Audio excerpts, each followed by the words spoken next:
அது ஒரு புகைவண்டி நிலையம். அங்கே ஒருத்தர் காலார நடந்து வந்துக்கிட்டு இருந்தார். அவர் தன்னுடைய வீட்டில் உட்காந்து ரொம்ப நேரம் எழுதுவார். எழுதுகிற நேரம் போக மற்ற நேரங்களில் தம்முடைய சொந்த வயல்களில் வேலை பார்ப்பார். அது முடிஞ்சதை என்ன பண்ணுவார்னா, பக்கத்தில் இருக்கிற புகைவண்டி நிலையத்துக்கு போவார். அங்கே கொஞ்சம் நேரம் அப்படியே காலார நடந்து வருவார். இது அவருடைய அன்றாட வழக்கம். அன்னைக்கு அது மாதிரி தான் அவர் நடந்து வந்துக்கிட்டு இருக்கிறார். அந்த சமயத்தில் அங்கே நடைமேடையில் ஒரு அம்மையார் நின்றுட்டு இருக்கிறாங்க. இவரை கண்டதும் கையை தட்டி கூப்பிட்டாங்க. இங்கே கொஞ்சம் வர முடியுமா அப்படின்னாங்க. இவர் போனார். என்னங்கன்னு விசாரித்தார். அந்த அம்மையார் விவரம் சொன்னார். ஐயா, நானும் என்னுடைய வீட்டுக்காரரும் இங்கே வந்தோம். அதுவும் நிற்கிதே, அந்த ரயிலில் ஏறி ஊருக்கு போகணும். என்னுடைய வீட்டுக்காரரு அதுவும் அந்த உணவு விடுதிக்கு போயிருக்கார், இன்னும் வரல. அவர் வர்றதுக்குள்ளே ரயில் புறப்பட்டுரும் போல இருக்கு. நீங்கள் ஓடி போய் அவரை அழைச்சிக்கிட்டு வர முடியுமா அப்படின்னு கேட்டாங்க. சரின்னார் இவர். உடனே அந்த அம்மா தன்னுடைய கணவர் எப்படி இருப்பார் அப்படிங்கிற அடையாளங்களை கொஞ்சம் சொல்லி அனுப்புனாங்க. போய் தேடிட்டு இருக்க வேண்டாமேங்கிறதுக்காக. பார்க்குறதுக்கு எப்படி இருப்பார், இந்த மாதிரி ஆடை அணிஞ்சிருப்பார் அப்படின்னு விவரமாக சொன்னாங்க. அதை இவர் கவனமாக கேட்டுக்கிட்டார். நீங்கள் போய் அழைச்சிட்டு வாங்க, வந்த உடனே உங்களுக்கு உண்டான கூலியையும் கையோடு கொடுத்து விட்றேன் அப்படின்னாங்க அந்த அம்மா. இவர் போனார். அந்த அம்மா சொன்ன அடையாளங்களை வச்சு அவர் வீட்டுக்காரரை கையோட கூட்டிகிட்டு வந்துட்டார். கொண்டுட்டு வந்து அந்த அம்மா கிட்ட ஒப்படைச்சார். உடனே அவரும் ஏற்கனவே சொன்ன பிரகாரம் அவருக்கான கூலி பணத்தையும் கொடுத்தாங்க. அவரும் எதுவும் மறுப்பு சொல்லாமல் அதை வாங்கிக்கிட்டார். வாங்கிக்கிட்டு திரும்பினார். அந்த சமயத்தில் எதிரில் வந்த ஒருத்தர் அவர் அடையாளம் கண்டுபிடிச்சிக்கிட்டார். அவங்க ரெண்டு பேரும் பேசிக்கிறது இவங்க காதில் விழுந்தது. அப்போ தான் இவங்களுக்கு அது புரிஞ்சுது. இவங்க கிட்ட கூலி வாங்கினவர் யாருன்னா, அவர் தான் பேரறிஞர் லியோ டால்ஸ்டாய் அப்படிங்கிறது புரிஞ்சுது அவங்க ரெண்டு பேரும் பேசிக்கிறத வச்சு. ரஷ்ய நாட்டின் மிகப்பெரிய ஞானி லியோ டால்ஸ்டாய், சோவியத் நாட்டின் ஈடு இணையற்ற இலக்கிய மேதை. இது தெரிஞ்ச உடனே அந்த அம்மா அவர்கிட்ட ஓடினாங்க. ஐயா, உங்களுக்காக நான் கூலி கொடுத்தேன், நான் பெரிய தவறு பண்ணிவிட்டேன் அப்படின்னு சொல்லி வருத்தப்பட்டாங்க. பரவாயில்ல, ஆனால் நீங்கள் எனக்கு கொடுத்த கூலி பணத்தை நான் திருப்பி கொடுக்க மாட்டேன். ஏன் தெரியுமா, அது நான் உழைச்சி பெற்ற தொகை அப்படின்னார். யாருக்குமே அதிக மகிழ்ச்சியை தரக்கூடிய பணம் எதுன்னு கேட்டால், அது அவங்க உழைப்புக்கு ஊதியமாக கிடைக்கிற பணம் தான். நம்ம ஆட்கள் சில பேருக்கு உழைக்காமல் கிடைக்கிற தீய வழியில் வருகிற பணம் கூட மகிழ்ச்சியை கொடுக்கும். ஒரு பெரிய தொழிற்சாலை, அதோட முதலாளி கடுமையான ஒரு கட்டுப்பாடு விதிச்சிருந்தார். அது என்ன கட்டுப்பாடுன்னா, இந்த தொழிற்சாலைக்கு உள்ள யாரும் சிகரெட்டு பிடிக்கக்கூடாது அப்படிங்கிறது தான். ஒரு நாள் இந்த முதலாளி தன்னுடைய தொழிற்சாலையை சுற்றி பார்த்துக்கிட்டு வரார். அப்போது ஒரு இளைஞன் உள்ள சிகரெட்டு பிடிச்சிக்கிட்டு இருந்தான். அதை பார்த்து விடுறார். அவ்வளவுதான், அவருக்கு கோபம் வந்துட்டுது. உடனே உதவியாளரை கூப்பிட்டார். அதோ பாரு, அந்த சிகரெட்டு பிடிச்சிக்கிட்டு இருக்கிறானே, அவன் கணக்கை முடித்து வெளியில் அனுப்பி வச்சிரு அப்படின்னு உத்தரவு போட்டார். அது பிரகாரம் உடனே அவனை அழைச்சிட்டு போய் கணக்கு பார்த்து சம்பள பாக்கி, அப்புறம் உதவித்தொகை எல்லாத்தையும் மொத்தமாக கையில் கொடுத்து வெளியில் அனுப்பி வச்சுட்டாங்க. அவன் பணத்தோடு வெளியில் வந்தான். ஏதோ யோசனை பண்ணபடியே நின்றுக்கிட்டு இருந்தான். அவன், என்னப்பா யோசிக்கிற அப்படின்னாரு எதிரில் வந்தவர். இவன் சொன்னான், ஒன்றும் இல்லை, என்னோட நண்பன் ஒருத்தனை பார்க்கறதுக்காக உள்ளே போனேன். பேர் என்னன்னு கேட்டுட்டு ஒரு 50,000 ரூபா பணத்தையும் கொடுத்து வெளியில் அனுப்பி வச்சுட்டாங்க. அதுதான் ஏன்னு புரியல, யோசனை பண்ணிகிட்டு இருக்கிறேன் அப்படின்னு நானாக்குவேன். அதனால் நாம் உழைச்சி சம்பாதிக்கிற பணம் தான் உயர்வு, சும்மா வர்ற பணம்லாம் மகிழ்ச்சியை தராது அப்படிங்கிறத புரிஞ்சுக்கணும். அப்பேற்பட்ட ஞானி ரஷ்ய மேதை அவர் பாருங்க, அந்த பணத்தை வாங்கின பணத்தை திருப்பி கொடுக்க மாட்டேன்னு விட்டார். ஏன்னா அது உழைத்து பெற்ற தொகை, அதை நான் கொடுக்க மாட்டேன்னார். அதனால் நமக்கு செல்வம் சேர்க்கறது பெருசு இல்லை, அந்த சேருகிற செல்வம் நமக்கு மகிழ்ச்சியை கொடுக்கணும். அதுக்கு என்ன வழின்னா, நாம் உழைத்து சம்பாதிக்கணும் அப்படிங்கிறத அதிலிருந்து புரிஞ்சிக்க வேண்டியது ரொம்ப அவசியம். அதனால் உழைப்போம் உயர்வோம், இதுதான் வெற்றியின் ரகசியம். ஒரு ஆள் அசையாமல் கிடக்கிறார், அவர் இருக்காரா போயிட்டாராங்கிறத எப்படி முடிவு பண்ணுறோம்? அவர் மூக்குக்கு முன்னாடி புறங்கையை வச்சு பார்க்குறோம், மூச்சு வருதா இல்லையா அப்படிங்கிறத கண்டுபிடிக்கிறதுக்காக. மூச்சுங்கிறது அவ்வளவு முக்கியமான ஒரு விஷயம். சுவாசம் இல்லைன்னா எதுவுமே இல்லை. நம்ம பூமி இருக்க அது கூட சுவாசிக்குதுங்கிறத சோவியத் விஞ்ஞானிகள் கண்டுபிடிச்சிருக்கிறாங்க. பூமிக்கு மேலே இருக்கிற மண் அடுக்கில் காற்றில் உள்ள ஆக்சிஜன் ஆக்சிகரணம் அடையுது அப்படின்னு தான் இதுவரைக்கும் எல்லாரும் நம்பிக்கிட்டு இருந்தாங்க. ஆனால் இப்போ என்ன கண்டுபிடிச்சிருக்கிறாங்கன்னா, அந்த ஆக்சிஜன் பூமிக்குள்ள 1 கிலோமீட்டர் ஆழம் வரைக்கும் ஊடுருவி போகுதான். பூமிக்குள்ள 2 பக்கமும் பல கிலோமீட்டர் வரைக்கும் பரவுதான். பூமிக்குள்ள இருக்கிற நீர்நிலை அடுக்குகள் தான் நுரையீரல் செய்கிற வேலையை செய்யுதான். நம்ம உடம்புல நுரையீரல் இல்லைன்னா ஒன்றும் நடக்காது.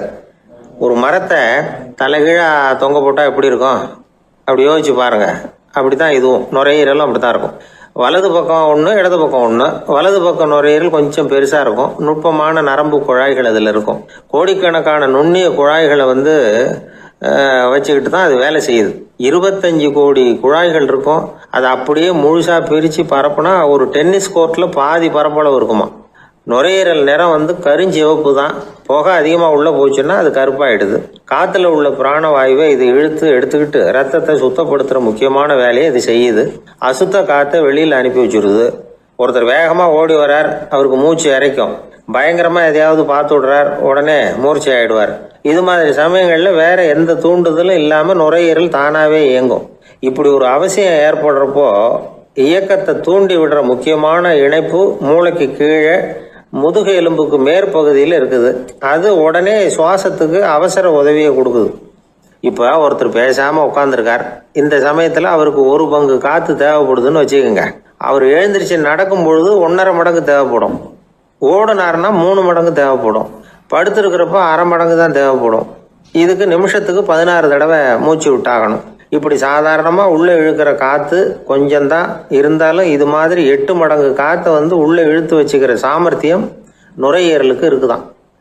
தண்ணி, நுண்கிருமிகள், ரசாயன பொருள் இப்படி எது உள்ளே போனாலும் நுரையீரல் சமாளிச்சுக்கும். 30 வருஷமாக விடாத புகை பிடிக்கிறவர் தொடர்ந்து உள்ளே அனுப்பி வைக்கிற புகையை கூட சமாளிக்குதுன்னா பார்த்துங்களேன். உள்ளே போகிற புகை நுட்பமான சுவாச முடிச்சுகளை அழிச்சு விடுது. கறி புகை அது மேலே படிஞ்சு உபயோகம் இல்லாமல் பண்ணிவிடுது. ஆனாலும் தேவைக்கு அதிகமாக 8 மடங்கு கூடுதலாக சுவாச முடிச்சுகள் நம்ம உடம்புக்குள்ளே இருக்கிறதுனால சமாளிக்க முடியுது. சமாளிக்க முடியலன்னா சில சமயம் மூச்சு திணறும். அதை ஒரு எச்சரிக்கையாக எடுத்துக்கிட்டு புகை பிடிக்கிற பழக்கத்தை விட்டுடணும். அதுதான் நல்லது.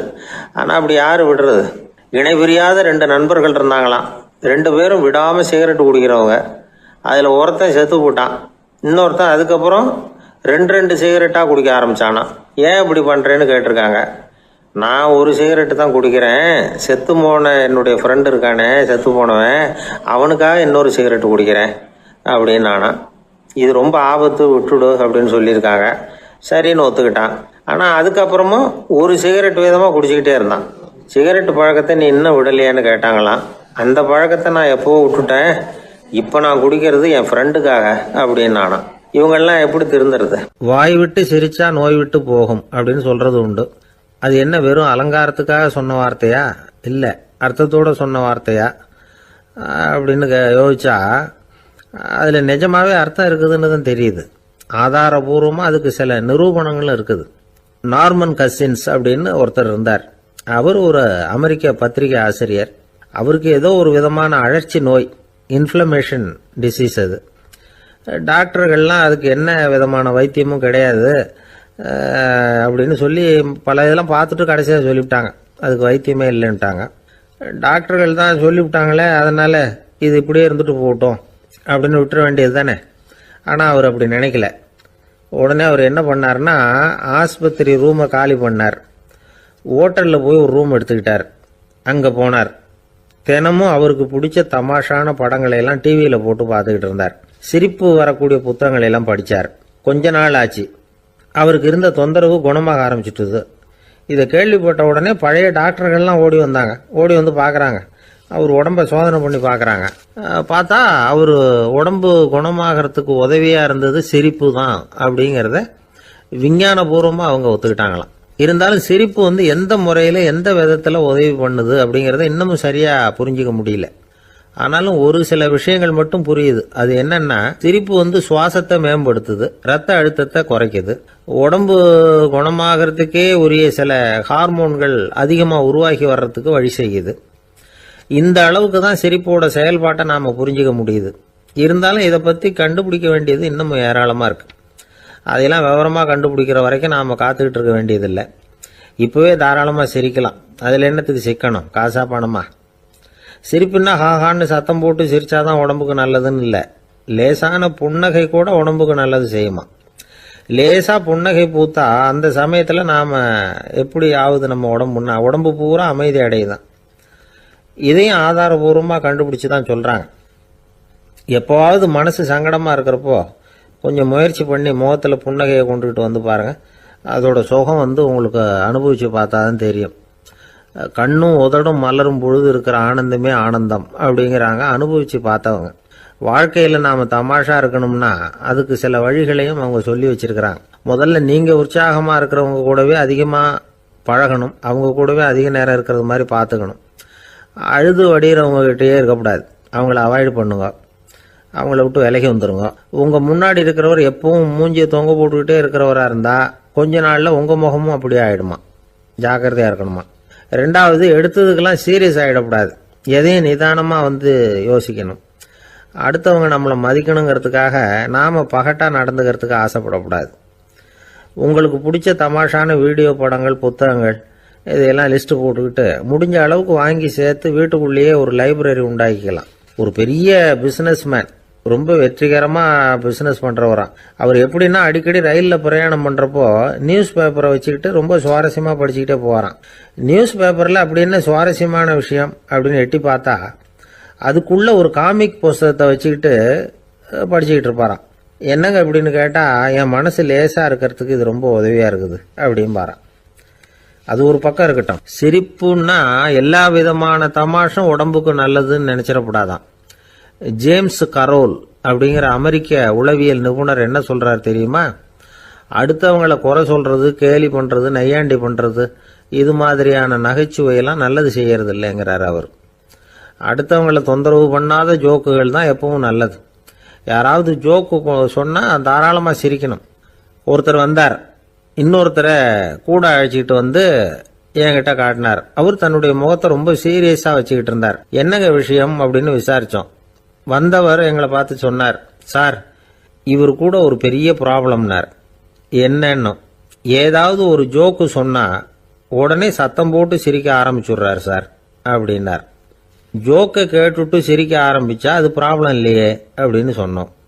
சிரிக்க ஆரம்பிக்கிறது ப்ராப்ளம் இல்லை சார், ஆனால் அப்படி ஆரம்பிக்கிற சிரிப்பை அதுக்கப்புறம் நிறுத்தவே மாட்டேங்கிறார். நாள் கணக்கில் அது பாட்டுக்கு போயிட்டு இருக்கு, அதுதான் ப்ராப்ளம் அப்படின்னார் அவர். ஒரு ஊரில் ஒரு மன்னர் இருந்தார். அவர் பக்கத்து தேசத்து மேலே படையெடுக்கணும்னு நினச்சிக்கிட்டு இருந்தார். அதையும் தன்னுடைய நாட்டோட சேர்த்துக்கணுங்கிற ஆசை. எப்போ படையெடுக்கலாம்னு யோசிச்சுக்கிட்டு இருந்தார். இப்படி யோசிச்சுக்கிட்டு இருந்த சமயத்தில் ஒரு பெரியவர் அவரை தேடிட்டு வந்தார். அவர் அடிக்கடி வருவார், அவர்கிட்ட பேசிக்கிட்டு இருப்பார். இப்போவும் அப்படி தான் வந்தார். என்ன மன்னா யோசனைன்னாரு. இவர் தன்னுடைய யோசனையை சொன்னார். இந்த சமயத்தில் மன்னருக்கு தாகம் எடுத்தது, தண்ணி குடிக்கணும் போல இருந்தது. உடனே அங்கே இருந்த ஒரு அரண்மனை பணியாளரை கூப்பிட்டார். போய் கொஞ்சம் தண்ணி கொண்டு வாப்பா அப்படின்னார். அந்த பணியாளர் போனார், ஒரு கோலையில் தண்ணி கொண்டு வந்தார். ராஜா கிட்ட நீட்டினார்.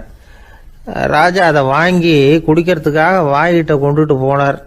அந்த நேரம் பார்த்து, மன்னா கொஞ்சம் பொறுங்கன்னார் இந்த பெரியவர்.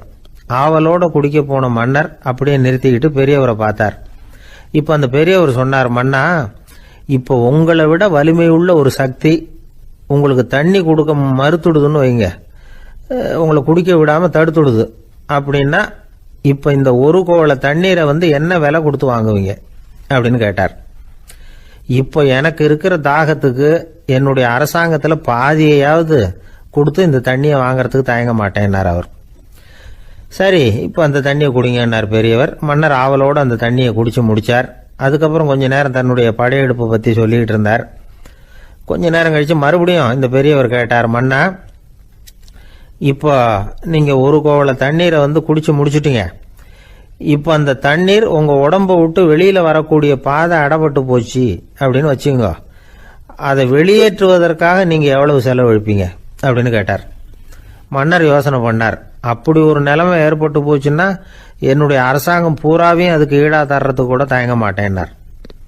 இப்போ அந்த பெரியவர் சொன்னார், எந்த அரசாங்கத்தின் மதிப்பு ஒரு கோவள தண்ணீர் அளவுக்கு கூட இல்லையோ அந்த அரசாங்கத்தை அடையணுங்கிற பேராசையில் மனிதர்கள் தங்களுடைய சகோதரர்கள் கூடவே சண்டை போட்டுக்கிறாங்களே, அதில் ஏதாவது அர்த்தம் இருக்குதா அப்படின்னாராம்.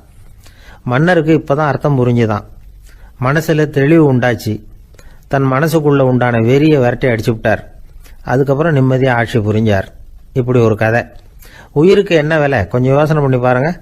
ஆனால் அது இப்போ எவ்வளோ மலிவாக போயிட்டுது, அதையும் யோசனை பண்ணி பாருங்களேன். ஆசை பேராசையாக மாறுது, அப்புறம் அது வெறியாக ஆகுது, அதுக்கப்புறம் பைத்தியம் பிடிக்குது. இந்த காலத்து மனிதர்களுக்கு 2 விதமான பைத்தியம் பிடிச்சிருக்கிறதாக ஒரு பெரியவர் சொல்கிறார். ஒன்று பணம், இன்னொன்று அதிகாரம். இதெல்லாம் எவ்வளவு காலத்துக்கு நீடிக்கும்? ஒரு சர்வாதிகார நாட்டில் 3 பேர் ஜெயிலில் இருட்டு அறையில் பேசிக்கிட்டு இருக்கிறாங்க. நீ எப்படி இந்த ஜெயிலுக்கு வந்த அப்படின்னு ஒருத்தர் கேட்டாராம். இந்த நாட்டு ராஜாவை ஆதரித்து நான் பிரச்சாரம் பண்ணினேன், அதனால் கூட்டத்தில் தகராறு வந்துட்டுது, கலவரமாக போச்சு, அதுக்கு நான் தான் காரணம்னு அரெஸ்ட் பண்ணி இங்கே கொண்டாந்து போட்டாங்க அப்படின்னாராம் அவர். சரி, நீ எப்படி இங்கே வந்த அப்படின்னு இன்னொருத்தரை பார்த்து கேட்டிருக்கார்.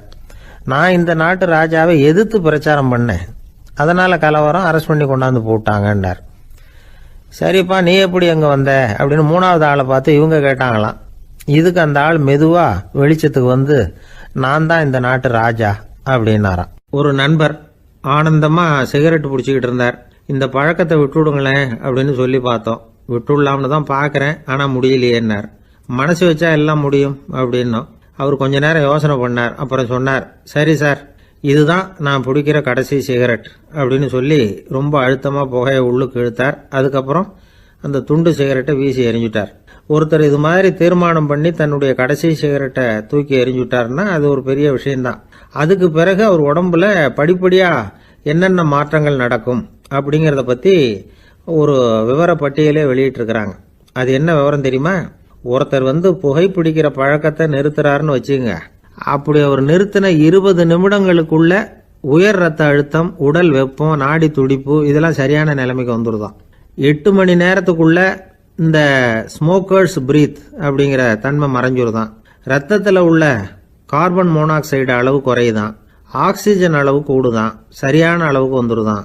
ஒருத்தர் கடைசி சிகரெட்டை தூக்கி எறிஞ்சுட்டார்னா 24 மணி நேரத்துக்குள்ள மாரடைப்பு ஏற்படுறதுக்கான வாய்ப்பு குறைஞ்சுடுதான். 48 மணி நேரத்துக்குள்ள உணர்வு நரம்புகளின் முனைப்பகுதிகள் மறுபடியும் ஒன்று சேர்ந்துருதான்.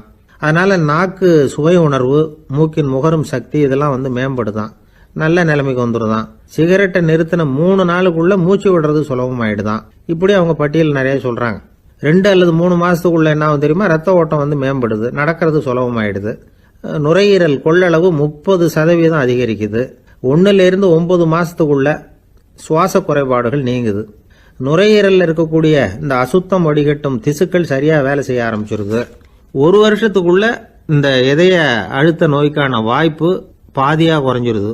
இந்த சிகரெட்டை நிறுத்தின 5 வருஷத்துக்குள்ள ஒரு நாளைக்கு 1 பாக்கெட் சிகரெட் பிடிக்கிறவர்களில் நுரையீரல் புற்றுநோயினால சாகிறவர்கள் எண்ணிக்கை பாதியா குறைஞ்சிருது. புற்றுநோய் செல்கள் சீரமைக்கப்படுது. ஆக ஒருத்தர் புகைக்கிறத விட்டுணும்னு தீர்மானம் பண்ணி தன் கையில் இருக்கிற சிகரெட்டை இதுதான் கடைசின்னு சொல்லி தூக்கி எறிஞ்சுட்டா அதுக்கப்புறம் படிப்படியா இவ்வளவு நன்மைகளும் மாற்றங்களும் ஏற்படுறதாக இந்த அமெரிக்கன் கேன்சர் சொசைட்டி தெரிவிச்சிருக்குது. அதனால புகைப்பழக்கம் உள்ளவங்க இதையெல்லாம் கொஞ்சம் யோசிச்சு பார்த்து அந்த பழக்கத்தை விட்டு விடுறது ரொம்ப நல்லது. ஆனால் அதையெல்லாம் நாம சொன்னா யாரு கேட்கறாங்க? என்னுடைய நண்பர் ஒருத்தர் புகைப்பழக்கம் உள்ளவர், அவர் என்கிட்ட சொன்னார், சார், சிகரெட் பிடிக்கிற பழக்கத்தை விட்டு விடுறது என்னை பொறுத்த வரைக்கும் ஒன்றும் பெரிய கஷ்டமான செயல் இல்லை, அது ரொம்ப சுலபம் அப்படின்னார். எப்படி சொல்றீங்கன்னு கேட்டேன். நான் ஏற்கனவே 20 தடவை அந்த பழக்கத்தை விட்டுருக்கேன் சார் அப்படின்னார் ரொம்ப பெருமையா. ஒரு குழந்தை பிறந்துதான் ஒரு வீட்டில். அந்த குழந்தைக்கு என்ன பேர் வைக்கிறதுங்கிறது ஒரு தகராறு. இந்த குழந்தைக்கு என்ன பேர் வைக்கிறதுங்கிறதுல தகராறு வந்துடுது. யாரு? கணவனுக்கும் மனைவிக்கும். அவன் என்ன சொல்றான், எங்க அப்பா பேரை தான் வைக்கணுங்கிறான் அவன். இந்த அம்மா என்ன சொல்லுது, இல்லை எங்க அப்பா பேரை தான் வைக்கணும் அப்படிங்குது. காலையிலேருந்து சண்டை, தகராறு. எதிர்த்த வீட்டுக்காரன் பார்த்தான், இது என்ன காலையிலேருந்து எதிர்த்த வீட்டில் தகராறு நடக்குது, என்னன்னு போய் கேட்டிருக்கான். என்னம்மா உங்களுக்கு உள்ள தகராறு, காலையிலேருந்து பார்த்தேன் அப்படின்னா. ஒன்றும் இல்லைம்மா, எங்கள் குழந்தைக்கு பேர் வைக்கிறதுல எங்களுக்கு உள்ள ஒத்து போக முடியல. நான் எங்கள் அப்பா பேரை வைக்கணுங்கிறேன், அந்த அம்மா அவங்க அப்பா பேரை வைக்கணுங்குது. அதுதான் எங்களால் குடும்பத்தில் ஒரு நிம்மதி இல்லாமல் இருக்கிறோம், தகராறு பண்ணிகிட்ருக்கோம் அப்படின்னு நானா. அப்போ எதிர்த்த வீட்டுக்காரன் சொல்லியிருக்கான், எதிர்த்த வீட்டுக்காரன்னு நான் எதுக்கு இருக்கிறேன், நான் பஞ்சாயத்து பண்ணி வைக்கிறேன், உங்களுக்குள்ள என்ன இது பேர் தானே வைக்கணும், ஏன்பா உங்கள் அப்பா பேர் என்ன அப்படின்னு அவனை கேட்டிருக்கான். எங்கள் அப்பா பேர் சீனிவாசன் அப்படின்ட்டுருக்கான். இந்த அம்மாவை உங்கள் அப்பா பேர் என்னம்மா, கிருஷ்ணன் அப்படின்னு சொல்லி. இவன் யோசிச்சு பார்த்தான், குழந்தைக்கு சீனிவாச கோபாலகிருஷ்ணன்னு பேர் வைங்க போங்க அப்படின்ட்டு போயிட்டான். ஏற்ற விட்டுக்கு தீர்த்து வச்சுட்டு போயிட்டான். போனதுக்கப்புறம் இவங்க 2 பேரும் பேசிக்கிட்டாங்க. சரி, இந்த சீனிவாசன் சரி, கிருஷ்ணன் சரி, நடுவில் கோபாலன் யார் அவன் சொல்லி அவனை போய் இழுத்துட்டு வந்தான். எழுத்து வீட்டில் போய் அது யாரா, அது இங்கே வா, அது யாரா கோபாலன், அது எங்கள் அப்பா பேர், நீ அதை மட்டும் எதுக்கு விட்டு வைக்கிற, அதையும் சேர்த்து வச்சுட்டு போடான்னு. அதாவது குடும்பத்தில் வந்து ஒரு கணவனும் மனைவியும் ஒரு சின்ன விஷயத்தில் கூட ஒத்து போகலன்னா இப்படி தான் ஏற்று விட்டுக்காரன் பஞ்சாயத்துக்கு வருவான். கோபாலன் வந்து குறுக்க வருவான் ஒருத்தன். அப்படி அந்த அனுசரிப்புங்கிறது குடும்பத்தில் ரொம்ப அவசியம்.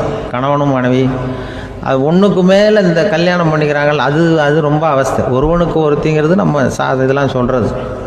ஒன்றுக்கு மேற்பட்ட திருமணங்கள் வந்து சங்கடத்தில் தான் கொண்டு வந்து விடும். நிறைய சொல்லுவாங்க. உலகத்திலேயே ஒரு பெரிய இது என்ன தெரியுங்களா, இயற்கை வந்து நிர்ணயம் பண்ணுது. இப்போ வந்து நம்ம சில பேருக்கு எனக்கு பொம்பளை புள்ள வேண்டாம், ஆம்பளை புள்ள வேண்டான்னு சொல்லி இந்த ஸ்கேன் பண்ணி என்னென்னவோ பண்ணிகிட்டு இருக்கிறாங்கல்ல. ஆனால் இயற்கை வந்து அந்த 50-50 ரேஷியோவை அது வந்து மெயின்டைன் பண்ணிகிட்ருக்கு. இந்த உலகத்தில் ஒரு அதிசயமான உண்மை என்னென்னா, 116 ஆம்பளை புள்ள பிறந்தா 100 பொம்பளை புள்ள பிறகுதான். உலக அளவில் 116 ஆம்பளை புள்ள பிறந்தா 100 பொம்பளை புள்ள பிறகுது. இது எதுக்கு 16 அதிகமாக பிறகுதுன்னா, அந்த வாலிப வயசு அடையிறதுக்குள்ளே 16 செத்து போகுது. 16 அங்கங்கே ஓடுறது, கொஞ்சம் முரட்டத்தனமாக போகிறதுனால செத்து போகுது. அந்த 50-50 இந்த ஒருத்தருக்கு ஒருத்தங்கிற ரேஷியோவை இயற்கை வந்து மெயின்டைன் பண்ணிகிட்டு இருக்கு. அது ஒரு பெரிய அதிசயம். அதை விட பெரிய அதிசயம் என்னென்னா, இந்த உலக யுத்தம் நடந்ததில்ல, முதல் உலக யுத்தம், 2வது யுத்தம், அப்போ பார்த்துருக்குறாங்க, கணக்கு எடுத்துருக்குறாங்க. அந்த யுத்தம் முடிஞ்ச பிறகு 116 ஆம்பளை பிள்ளைக்கு பதிலாக 160 170 பிறக்க ஆரம்பிச்சுதான். 100 பெண் குழந்தைக்கு 170 180 ஆண் குழந்தை. இது எதுக்குன்னா, அந்த போரில் செத்து போகுதில்ல ஆம்பளை பிள்ளைகள், அதை ஈடுகட்டுறதுக்காக அதிகமாக பிறக்க ஆரம்பிச்சிருக்கு. அந்த அளவுக்கு வந்து இயற்கை வந்து ஒரு பெரிய ரேஷியோவை மெயின்டைன் பண்ணுது. அதாவது ஒருவனுக்கு ஒருத்திங்கிறத அது சொல்லிகிட்டு இருக்கு. புறாவெல்லாம் வளர்த்திங்கன்னா, நான் கூட புறா வளர்த்துருக்குறேன் ஊரில். புறா வளர்த்திங்கன்னா ஒரு தடவைக்கு 2 முட்டை தான் விடும் ஒரு வீட்டுக்கு. அந்த 2 முட்டையும் குஞ்சு பறிச்சுன்னா அதில் ஒன்று வந்து ஆணாக இருக்கும், ஒன்று பொண்ணாக இருக்கும். அது எந்த முட்டை ஆண் எந்த முட்டை பெண்ணுங்கிறத இயற்கை நிர்ணயம் பண்ணுது. அதை வந்து நம்ம மாற்றவே முடியாது. 2ஐயும் அந்த பெண்ணாவோ 2ஐயும் ஆணாவோ மாற்ற முடியாது நம்ம. அதனால் அந்த இயற்கையை புரிஞ்சுக்கிட்டு நாம் நடந்துக்கணும். அதனால தான் ஒரு கணவன் ஒரு மனைவி, அதான் ஒருத்தருக்கு ஒருத்தங்கிறது. ஒன்றுக்கு மேலேனா சங்கடம் தான். ஒரு பஸ்ஸில் வந்து ரெண்டு பெண்கள் வந்துக்கிட்டு இருந்தாங்களாம். பஸ்ஸு பிரயாணம். 2 பெண்கள் வந்து பக்கத்தில் உட்காந்துருக்காங்க. அந்த கண்டக்டரை கூப்பிட்ருக்காங்க, இங்கே வாயா அப்படின்னு அந்த ஒரு அம்மா கூப்பிட்ருக்கு. என்னம்மா அப்படின்ட்டுருக்கார். வந்து இந்த ஜன்னலை திறந்து விட்டு போ அப்படின்னு. சரின்னு அதுக்கு பக்கத்தில் இருந்த ஜன்னலை திறந்து விட்டு அவர் போயிட்டார். பக்கத்தில் இருந்தம்மா உடனே இங்கே வாயா, மறுபடியும் வாயான்னு கூப்பிட்ருக்கு. வந்து என்ன, இந்த ஜன்னலை மூடி விட்டு போ அப்படின்ட்டுருக்கு. மூடி விட்டு போனார். மறுபடியும் அந்த முன்னாடி கூப்பிட்டது, வாமா வாயான்னு மறுபடியும் கண்டக்டரை கூப்பிட்டு, என்ன இந்த பார், இந்த ஜன்னலை வந்து நீ மூடி வச்சின்னா நான் மூச்சு திணறி செத்து போடுவேன். அப்புறம் உடனே பக்கத்தில் இருந்தம்மா, இந்த பாரியா, அந்த அம்மா பேச்சை கேட்டுட்டு நீ திறந்து வச்சின்னா நான் குளிர் தாங்காமல் செத்து போடுவேன் அப்படின்ட்டு அவர் தலையை பிச்சுக்கிறார் கண்டக்டர்.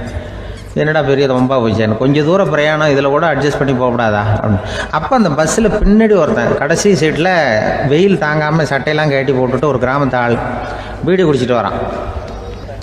அவர் கூப்பிட்ருக்கான் அந்த ஆள், அந்த கண்டக்டர், இங்கே வாயா, அங்கே என்ன தகராறு அப்படின்னு. அந்த எதிர்த்து வீட்டுக்காரன் வந்தானே முன்னாடி பஞ்சாயத்துக்கு, அது மாதிரி கண்டக்டர், இங்கே வாயா, அவன் ஏன் நீ என்ன சொல்ல போகிற அப்படின்ட்டு வந்திருக்கான்.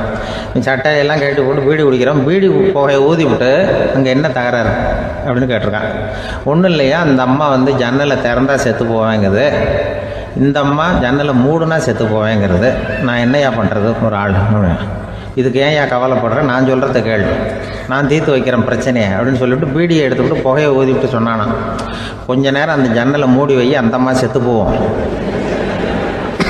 அப்புறம் திறந்து வை, இந்த அம்மா செத்து போவோம், நாம் நிம்மதியாக போகலாம் அப்படின்னு சொல்லிட்டு பீடி குடிக்க ஆரம்பிச்சிட்டான்.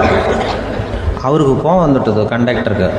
உனக்கு என்னையா நீ பாட்டுக்கு சொல்லிட்டு போடுவ, அந்த 2 அம்மாவும் செத்து போச்சுன்னா அவங்க வீட்டுக்காரனுக்கெல்லாம் யார் பதில் சொல்கிறது அப்படின்னா, கவலையே படாத, 2 பேருக்கும் நான் தான் வீட்டுக்காரன். அதனால தான் அந்த யோசனையை சொன்னேன் அவங்ககிட்ட. அப்புறம் இதுதான், இந்த ஒன்றுக்கு மேலே போச்சுன்னா அது இயற்கைக்கு விரோதம், இப்படிலாம் ஆகும். அதனால தான் அவன் அவ்வளவு ஒன்றுமே வேண்டான்ட்டு கடைசி பெஞ்சு இதில் போய் சீட்டில் உட்காந்துக்கிட்டான். அப்படி அது இயற்கையை புரிஞ்சுக்கிட்டு வாழணுங்கிறது முக்கியம். குடும்பத்தில் வந்து கணவனுடைய பங்கு என்ன, மனைவியினுடைய பங்கு, குழந்தை குட்டிகள்லாம் சொல்லுவாங்க. அப்படி இருக்கணும். கணவன்கிறவனுக்கு நிறைய சகிப்புத்தன்மை தேவைப்படுது. இதில் ஒரு பெரிய நீதிபதி இருந்தார், சென்னையில் உண்மையாக நடந்தது.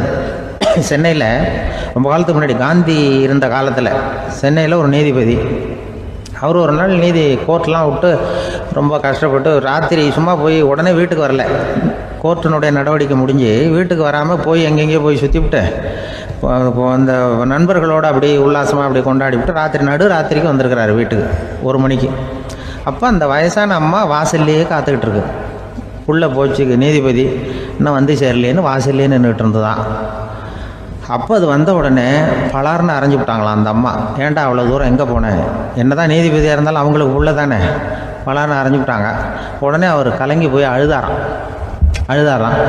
மறுநாள் கேட்டிருக்காங்க அந்த பக்கத்தில் இருந்தவங்க, ஏன் நீ வந்து பெரிய நீதிபதி, பெரிய பதவியில் இருக்க, அதனால் உன்னை அவங்க அம்மா அடிச்சிட்டாங்கன்னு அழுதியா அப்படின்னு கேட்டாங்களாம். அப்போ அவர் சொன்னாராம் நீதிபதி, இல்லை நான் வந்து இது மாதிரி எங்கள் அம்மாக்கிட்ட அடிக்கடி அடி வாங்குவேன், எப்போதும் அவங்க அடிக்கிற அடி பலமாக விழும், இப்போ அவங்க அடித்தது எனக்கு வலிக்கவே இல்லை, அந்த அளவுக்கு அவங்களுக்கு வயசாகிட்டுதே, பலம் குறைஞ்சிட்டுதேன்னு நினச்சி அழுதேன் அப்படின்னு இருக்காராம். அதுதான் புள்ள அம்மா பேரில் உள்ள பாசங்கிறது. இதே போல் நான் சொன்னது மாதிரி முன்னாடி இவர் ஒரு இறைநேச செல்வர் ஒருத்தர் இருந்தார். ஒரு அம்மா வந்து எனக்கு அப்பா தண்ணி கொடுப்பா அப்படின்றது படுக்கையில் இருந்த அம்மா. இவர் ஏதோ படிச்சுக்கிட்டு இருந்தவர், ஒரு சின்ன இளைஞர், உடனே ஓடி போய் ஒரு குவளையில் தண்ணி எடுத்துகிட்டு போய் அம்மாவுக்கு முன்னாடி நிற்கிறார். முன்ன அந்த அம்மா அதுக்குள்ளே தூங்கி போச்சு. இவர் அந்த தண்ணியை வச்சுக்கிட்டு அவர் பாட்டு நிற்கிறார். விடிஞ்சு போச்சு. விடிகிற சமயத்தில் அந்த அம்மா முடிச்சு பார்க்குது, பையன் தண்ணியோட கையில் வச்சுட்டு நிற்கிறார். ஏம்மா என்னப்பா நீ ராத்திரி பூரா தண்ணியோடு நின்றுட்டு இருக்கிறியா எனக்கா அப்படின்னு. அப்போ அவர் சொன்னாராம், ஆமாம்மா ராத்திரி தண்ணி தாகமாக இருக்குன்னு கேட்டிங்க, உடனே தண்ணி கொண்டு வந்துட்டேன், ஓடி வந்து பார்க்கும்பொழுது நீங்கள் தூங்கிக்கிட்டு இருந்தீங்க, தூங்கிட்டு இருக்கும்பொழுது உங்களை எழுப்ப வேண்டாம், தூக்கத்தை கெடுக்க வேண்டாம்னு நான் நினச்சேன், அதனால் எழுப்பலை. தூக்கம் முழிக்கிற சமயத்தில் உடனே தாகமாக இருக்கும், தண்ணி குடிக்கணும்னு ஆசைப்படுவீங்க, அதனால் தண்ணியை பக்கத்துலேயே வச்சுட்டு நிற்கிறேன் அப்படின்னு அந்த இளைஞர் சொன்னாராம். அப்படியே கட்டி பிடிச்சிட்டு நீ பிற்காலத்தில் பெரிய அறிஞராக வருவேன்னு சொல்லி அந்த அம்மா வரணும்னு சொல்லி இறைவனை வேண்டாங்களாம். அவர் தான் இஸ்லாமிய மார்க்கத்தில், தீன் மார்க்கத்தில் பெரிய ஆளானது. அதாவது ஷர்புதீன் யாஹ்யான்னு ஒருத்தர், ஒரு பெரிய இஸ்லாமிய பேரறிஞராக வந்தார். இப்படி அம்மா பேரில் பாசமாக உள்ளவங்களாம் இருந்தாங்க நிறையா. அப்படி அந்த குடும்பத்தில் வந்து அந்த பாசம் நேசம் எவ்வளவு இருக்கோ அவ்வளவுக்கு அவர்கள் உயர்வார்கள்ங்கிறது தான் நம்முடைய பெரிய இதெல்லாம் பெரியவங்கள்லாம் சொல்லியிருக்கிறது அதுதான். அதனால தான் அந்த கணவனுடைய பங்கு என்ன, மனைவியினுடைய பங்கு என்ன, பிள்ளைகளுடைய பங்கு என்னங்கிறத பற்றி ரொம்ப விவரமாக சொல்கிறதுக்காக தான் அதை பற்றி நாம் சிந்திக்க வேண்டிய நேரம் இதுங்கிறதுனால தான். கணவனுக்கு வந்து இது வந்துடக்கூடாது, அதாவது கோபம் வரக்கூடாது, நிதானம் வேணும் அப்படின்லாம் சொல்லுவாங்க. நிதானம், கணவன் வந்து கோபப்படக்கூடாதுமா. அதுக்கு நாங்கள் மனுஷனுக்கு சினம் தவிர்த்தல்னு பயிற்சியெல்லாம் கொடுக்குறாங்க. இப்போது மனுஷன் கோபப்படாமல் இருக்கணும், போகணும் வரணும்னு அதுக்கு சொல்லுவோம் நாங்கள். சும்மா கதை ரூபமாக சொல்கிறது. அங்கே வேதாத்திரி மகரிஷின்னு இருக்கார், அவர் இதில் வந்து சினம் தவிர்த்தல்னு பயிற்சியை கொடுப்பாங்க. குடும்ப தலைவர்கள் பெரியவங்கள்லாம் வந்து அந்த பயிற்சியை எடுத்துக்கணும். என்ன கூப்பிட்டாங்க ஒரு தரம், சினம் தவிர்த்தல்னு ஒரு பயிற்சி கொடுக்குறோம், அதில் நீ வந்து பேசுன்னாங்க.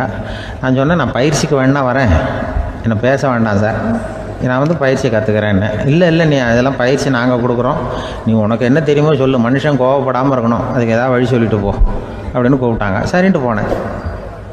அங்கே போய் நான் சொன்னேன், இது மாதிரி எனக்கு தெரிஞ்சது ஒரு கதை மாதிரி சொன்னேன். மீனம்பாக்கம் ஏர்போர்ட், அங்கே ஜப்பானுக்கு போக வேண்டிய ஒரு பிரயாணி லக்கேஜோடு நிற்கிறார் நிறையா. இதை வாங்கி பிளேனில் ஏற்றக்கூடிய ஒரு தொழிலாளி அவர்கிட்ட ஒரு சண்டை போடுறார், அடிக்க போகிறார், திட்டுறாரு, கண்டாமலான்னு திட்டுறார். அவர் இதை ஒருத்தர் பார்த்துக்கிட்டே இருக்கார். அந்த சினம் தவிர்த்தல் பயிற்சி கொடுக்குற பேராசிரியர் ஒருத்தர் பார்த்துக்கிட்டே இருக்கார். இது எப்படி இவன் இந்த ஆள் அவ்வளவு கோபமாக அடிக்க போகிறான், திட்டுறான் அந்த பெரிய மனுஷன், இவர் பதிலுக்கு அவர் திட்டவே இல்லையே. அந்த தொழிலாளி சிரிச்சுக்கிட்டே சரி சார் அப்படின்னுட்டே இருக்கான். இவர் லக்கேஜை வாங்கி பிளேனில் ஏற்றுற தொழிலாளி இப்போ கண்ணாவுடனே அடிக்க போகிறான், திட்டுறான், முகம் செவந்து போச்சு. இவருக்கு என்ன ஆச்சரியம்னா, இந்த ஆள் இவ்வளவு கோவப்படுறான், அதை வாங்கி அந்த தொழிலாளி கொஞ்சம் கூட முகத்தில் கோபமே படலையே, சிரித்த முகத்தோடு இருக்கானே, இவன் வந்து நமக்கு பயிற்சி வகுப்பு எடுக்கலாம் போல இருக்கே அப்படின்னு இவர் நினச்சிட்டார். ரொம்ப நேரம் அவர் கத்திக்கிட்டு இருந்தார். சரி சார்ன்ட்டு அதை வாங்கிட்டு அவர் போயிட்டார்.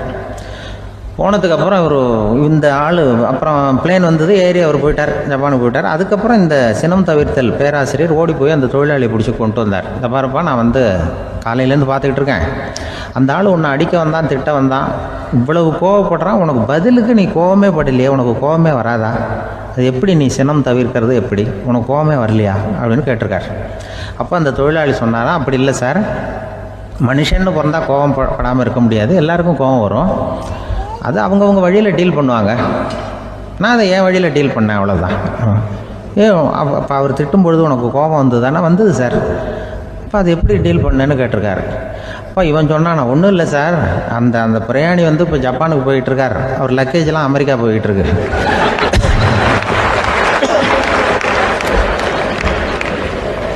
இதுக்கு நாம் எதுக்கு சார் அனாவசியமாக அவன்கிட்ட போய் சண்டை போட்டுக்கிட்டேன்?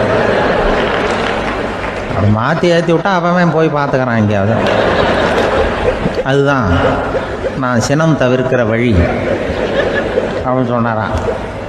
உடனே இதை தான் எனக்கு தெரிஞ்சது கோபம் வராமல் இருக்கிறதுன்னு அங்கே பேசினேன் அந்த கூட்டத்தில். அதுக்கப்புறம் இன்ன வரைக்கும் அவங்க கூப்பிடுறதே இல்லை என்ன. ஏன்னா நாங்கள் வந்து முறையாக ஒருத்தன் கோவப்படாமல் இருக்கிறதுக்கு என்ன வழின்னு சொல்லி கொடுத்துட்ருக்குறோம். நீ இப்படி பண்ணுறியப்பா அப்படின்னு சொல்லி. இப்போ எப்படின்னா, ஒரு 600 வருஷத்துக்கு முன்னாடி மனுஷனுக்கு இருந்த நெருக்கடி இருக்குது பாருங்கள். ஒரு 600 வருஷத்துக்கு முன்னாடி மனுஷனுக்கு எவ்வளோ நெருக்கடி இருந்ததோ அதுபோல் 40 பங்கு இப்போ அதிகமாகிட்டு தான் கண்டுபிடிச்சி சொல்லியிருக்கிறாங்க. அவ்வளவு நெருக்கடிக்கு மத்தியில் நாம் வாழ்ந்துக்கிட்டு இருக்கிறோம். ஒரு 600 வருஷத்துக்கு முன்னாடி என் தலையில் 1 கிலோ வச்சுக்கிட்டு நின்னேன்னு வைங்க, இப்போ 40 கிலோ வச்சுக்கிட்டு நிற்கிறேன். அப்படி ஒவ்வொரு மனுஷனுக்கும் வாழ்க்கையில் நெருக்கடி அதிகமாக போச்சு. இப்போ இந்த நெருக்கடியில் முன்னாடிலாம் யாரோ ஒருத்தர் தான் தியானம் பண்ணுவாங்க. தியானம்னா ஒருத்தர் 2 பேர் காட்டுக்கு போய் தியானம் பண்ணிகிட்டு இருப்பாங்க 600 வருஷத்துக்கு முன்னாடி. இப்போ வீட்டுக்கு வீடு தியானம் நடக்குது. ஏன்னா அந்தளவுக்கு வாழ்க்கையில் ஒரு நிம்மதி வேணும் அப்படின்னு சொல்லி பண்ணிட்டாங்க. அதுக்கு தான் இயற்கை கொடுத்துருக்கிற ஒரு இயற்கையான வைத்தியம்தான் சிரிப்புங்கிறது. இதை பற்றி பெரியவங்கள்லாம் இப்போ ஆராய்ச்சி பண்ணிகிட்டு இருக்கிறாங்க. சிரிப்புங்கிறது நாம் பிறந்து ஒரு 6 மாதத்தில் தான் முதல் தடவையாக விவரமாக சிரிக்க ஆரம்பிக்கிறோமா. நம்ம பிறந்து 6 மாதத்துக்கு, அதாவது முதல் தடவை சிரிக்க ஆரம்பிக்கிறது ஒரு 6ஆவது வாரம், 1.5 மாதத்தில் தான் குழந்தை வந்து விவரமாக சிரிக்க ஆரம்பிக்குது. அப்புறம் அப்படியே சிரிக்க ஆரம்பிக்கிறோமா. அதையெல்லாம் இப்போ கணக்கு எடுத்துருக்குறாங்க. ஒரு குழந்தை ஒரு நாளைக்கு 200 தடவை சிரிக்குதான் ஒரு குழந்தை. பெரியவங்கள்லாம் 15 தடவை சிரிக்கிறாங்களாம். 200 தடவை சிரிச்சுக்கிட்டு இருந்த நாம் அப்படியே குறைஞ்சி 15 ஆகிட்டு. அதனால தான் இருதய நோயெல்லாம் வருது, ஹார்ட் அட்டாக்லாம் வருதுன்னு கண்டுபிடிச்சிருக்கிறாங்க. 200 சிரிப்புக்கு வந்து அது வந்து இயல்புத்தன்மை, மனுஷனுடைய இயல்புத்தன்மை சிரிக்கிறது. அதுக்கு ஜோக்கே தேவைப்படாது. ஆனால் இப்போ காலங்காலமாக நாம் என்ன போதிக்கப்பட்டு வந்திருக்கிறோம்னா, சிரிப்புங்கிறது ஒரு பாவமான செயல். ஒரு முதலாளிக்கு முன்னாடி தொழிலாளி சிரித்தா மரியாதை குறைச்சல், ஒரு கணவனுக்கு முன்னாடி மனைவி சிரித்தா மரியாதை குறைச்சல், அது மாதிரி ஒரு வாத்தியாருக்கு முன்னாடி பையன் சிரித்தா மரியாதை குறைச்சல், ஒரு ஆஃபீஸருக்கு முன்னாடி பியூனு சிரித்தா மரியாதை குறைச்சல், இப்படின்னு சொல்லி சிரிப்புங்கிறது ஏதோ மரியாதை குறைவான செயல்னு காலங்காலமாக நாம் போதிக்கப்பட்டு வந்திருக்கிறோம். இப்போ மரபு ரீதியாகவே அந்த சிரிப்பு வந்து நம்மகிட்ட சிறைப்பட்டு தான், அடங்கி போச்சு. அந்த சிறைப்பட்டு இருக்கிற சிரிப்பை வெளியில் கொண்டு வர்றதுக்கு தான் ஜோக்குன்னு ஒரு சாவியை போட வேண்டியிருக்கு. வேறு இந்த ஜோக்குக்கும் சிரிப்புக்கும் சம்மந்தம் இல்லை. அதை ஏற்கனவே இருக்கிறத வெளில கொண்டு வரதுக்கு ஒரு சாவி மாதிரி உபயோகப்படுதுன்னு இப்போ அதை பற்றி ஆராய்ச்சி பண்ணுறவங்களாம் சொல்கிறாங்க. ஏன்னா சிரிப்புக்கு ஜோக்கு தேவைப்படாது.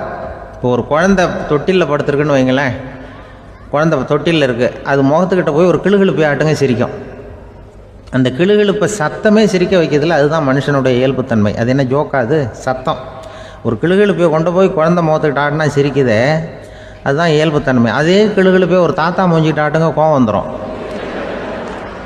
அடிக்க வருவார். என்னடா விளையாட்டு இது அப்படிம்பாரு. ஏன்னா அவர் சிரிச்சுக்கிட்டு இருந்தவர், அப்படி இருந்தவர் ஒரு காலத்தில்.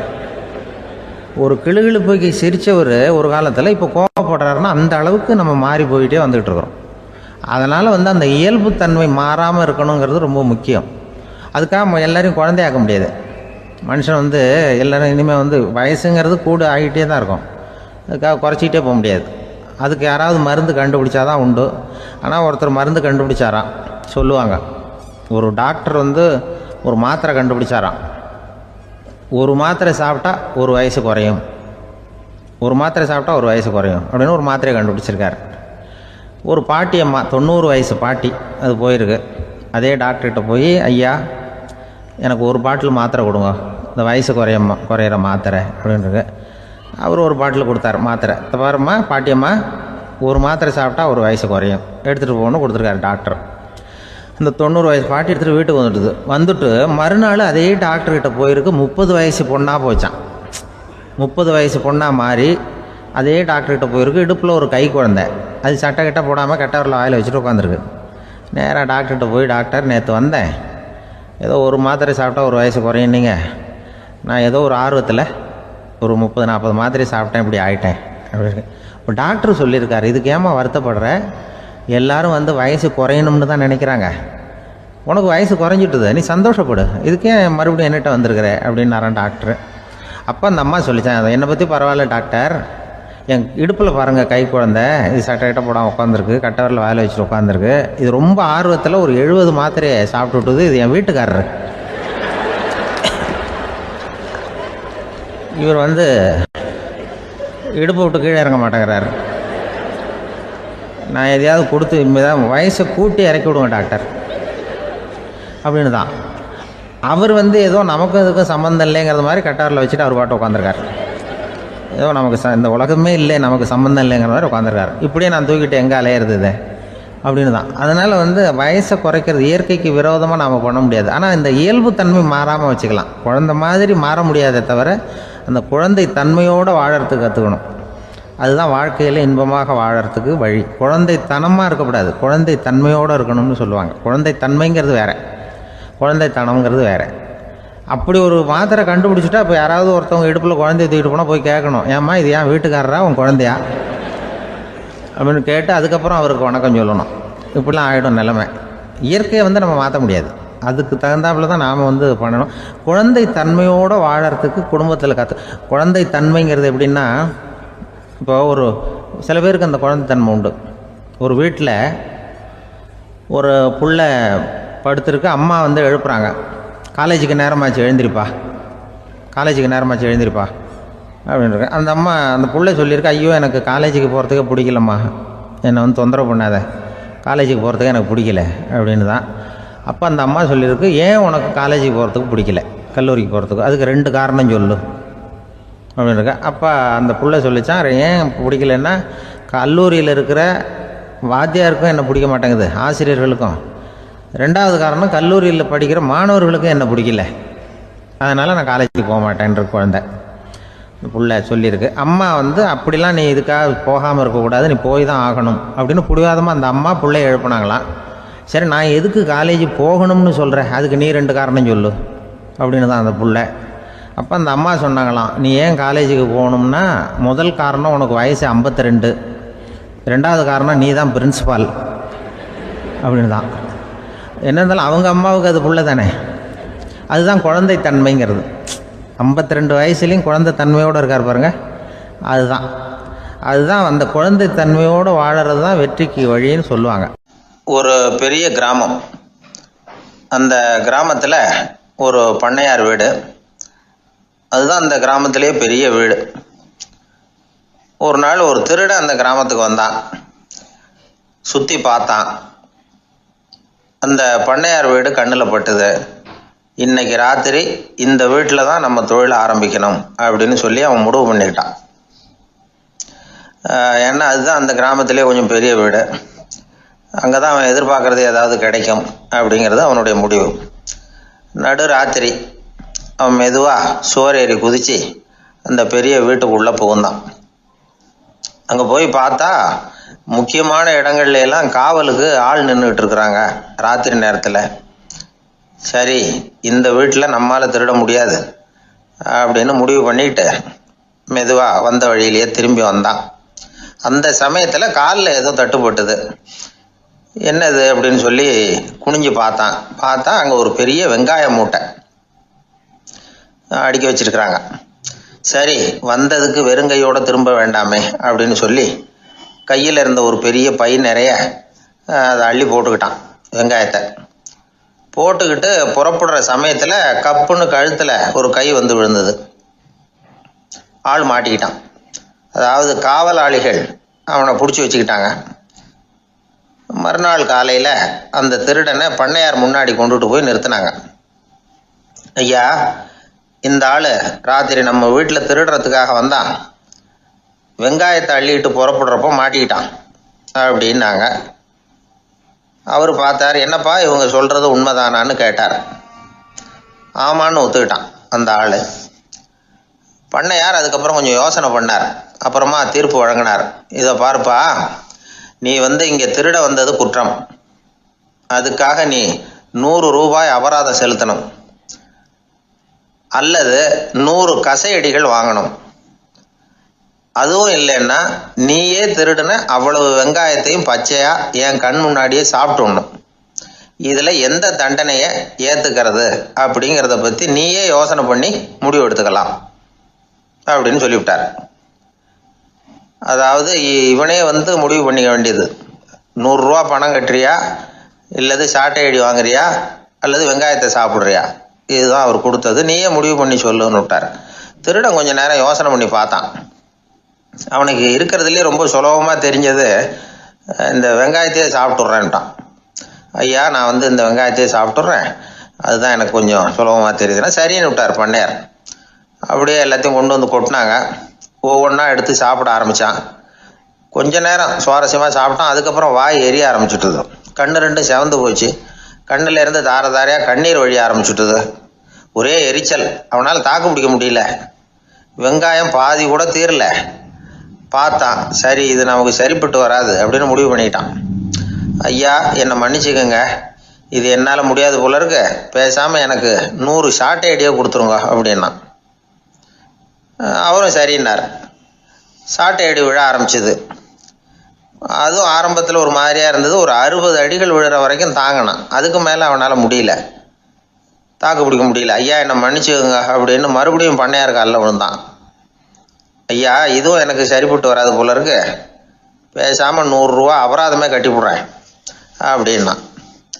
அதே மாதிரி பணத்தை எடுத்து கொடுத்துட்டு அவன் பாட்டுக்கு போனான். இப்படி ஒரு கதை உண்டு.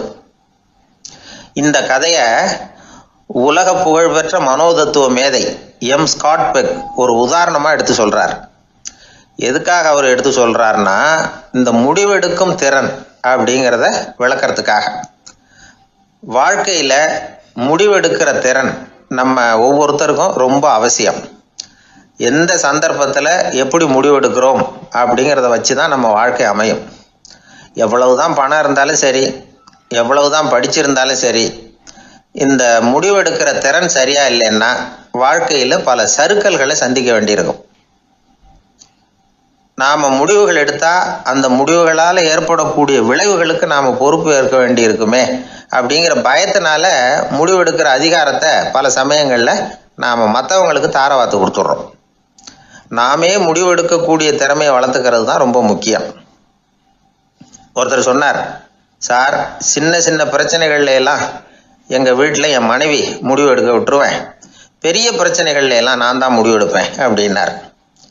பரவாயில்லையே அப்படின்னு சொல்லி சின்ன சின்ன பிரச்சனைகள்னா எதுங்க அப்படின்னு கேட்டேன். ஒன்றும் இல்லை, இந்த வீட்டு வருமானத்தை பெருக்கிறது எப்படி, வீட்டு செலவை சரி கட்டுறது எப்படி, வீட்டு செலவுக்கு வாங்கியிருக்கிற கடனை அடைக்கிறது எப்படி, இதெல்லாம் சின்ன சின்ன பிரச்சனைகள், என் மனைவி கிட்ட முடிவெடுக்கிற விஷயத்தை விட்டுருவேன்னார். பெரிய பிரச்சனை தான் நான் எடுத்துக்குவேன்னார். அப்படின்னா பெரிய பிரச்சனைன்னா எது சார் அப்படின்னு கேட்டேன். அது என்னென்னா, இந்த உலக பொருளாதாரத்தை மேம்படுத்துறது எப்படி, 21ஆம் நூற்றாண்டில் என்னென்ன சவால்களை சந்திக்க வேண்டியிருக்கும் உலகம், இதெல்லாம் நான் பார்த்துக்குவேன் அப்படின்னார். பாருங்க, இது பிரச்சனைகள்லேருந்து தப்பிக்கிற வழி.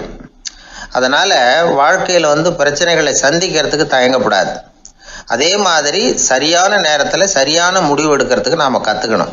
அது ரொம்ப முக்கியம். ஒரு ரயில் போய்கிட்டு இருக்கு, அதில் ஒரு பெரியவர் பிரயாணம் பண்ணிகிட்டு இருக்கிறார். எதிரில் ஒரு பெரிய அதிகாரி, ஐஏஎஸ் ஆஃபீஸர் உட்காந்துருக்கிறார். 2 பேருக்கும் முன்ன பின்ன அறிமுகம் இல்லை. அவர் வேற யாரோ, இவர் வேற யாரோ. ஒரே ரயிலில் பிரயாணம் பண்ணிகிட்டு இருக்கிறாங்க. அதுவும் எதிர்த்த இருக்கையில். ஏதோ ஒரு நகரத்தில் வண்டி நின்றுது. 2 பேரும் கீழே இறங்கினாங்க. பெரியவர் ஒரு ட்ரங்கு பெட்டியோட கீழே இறங்கினார். அந்த அதிகாரி கையில் ஒரு சின்ன பெட்டி. அவர் அந்த சின்ன பெட்டியை கீழே வச்சுட்டு கூலி கூலின்னு கத்திக்கிட்டு இருந்தார். இந்த பெரியவர் பார்த்தார், ஐயா இந்த பெட்டி மட்டும்தானா, இல்லை இன்னும் ஏதாவது இருக்குதா அப்படின்னு விசாரித்தார். இப்போ அதிகாரி சொன்னார், இல்லைங்க இது மட்டும்தான் அப்படின்னு சொன்னார்.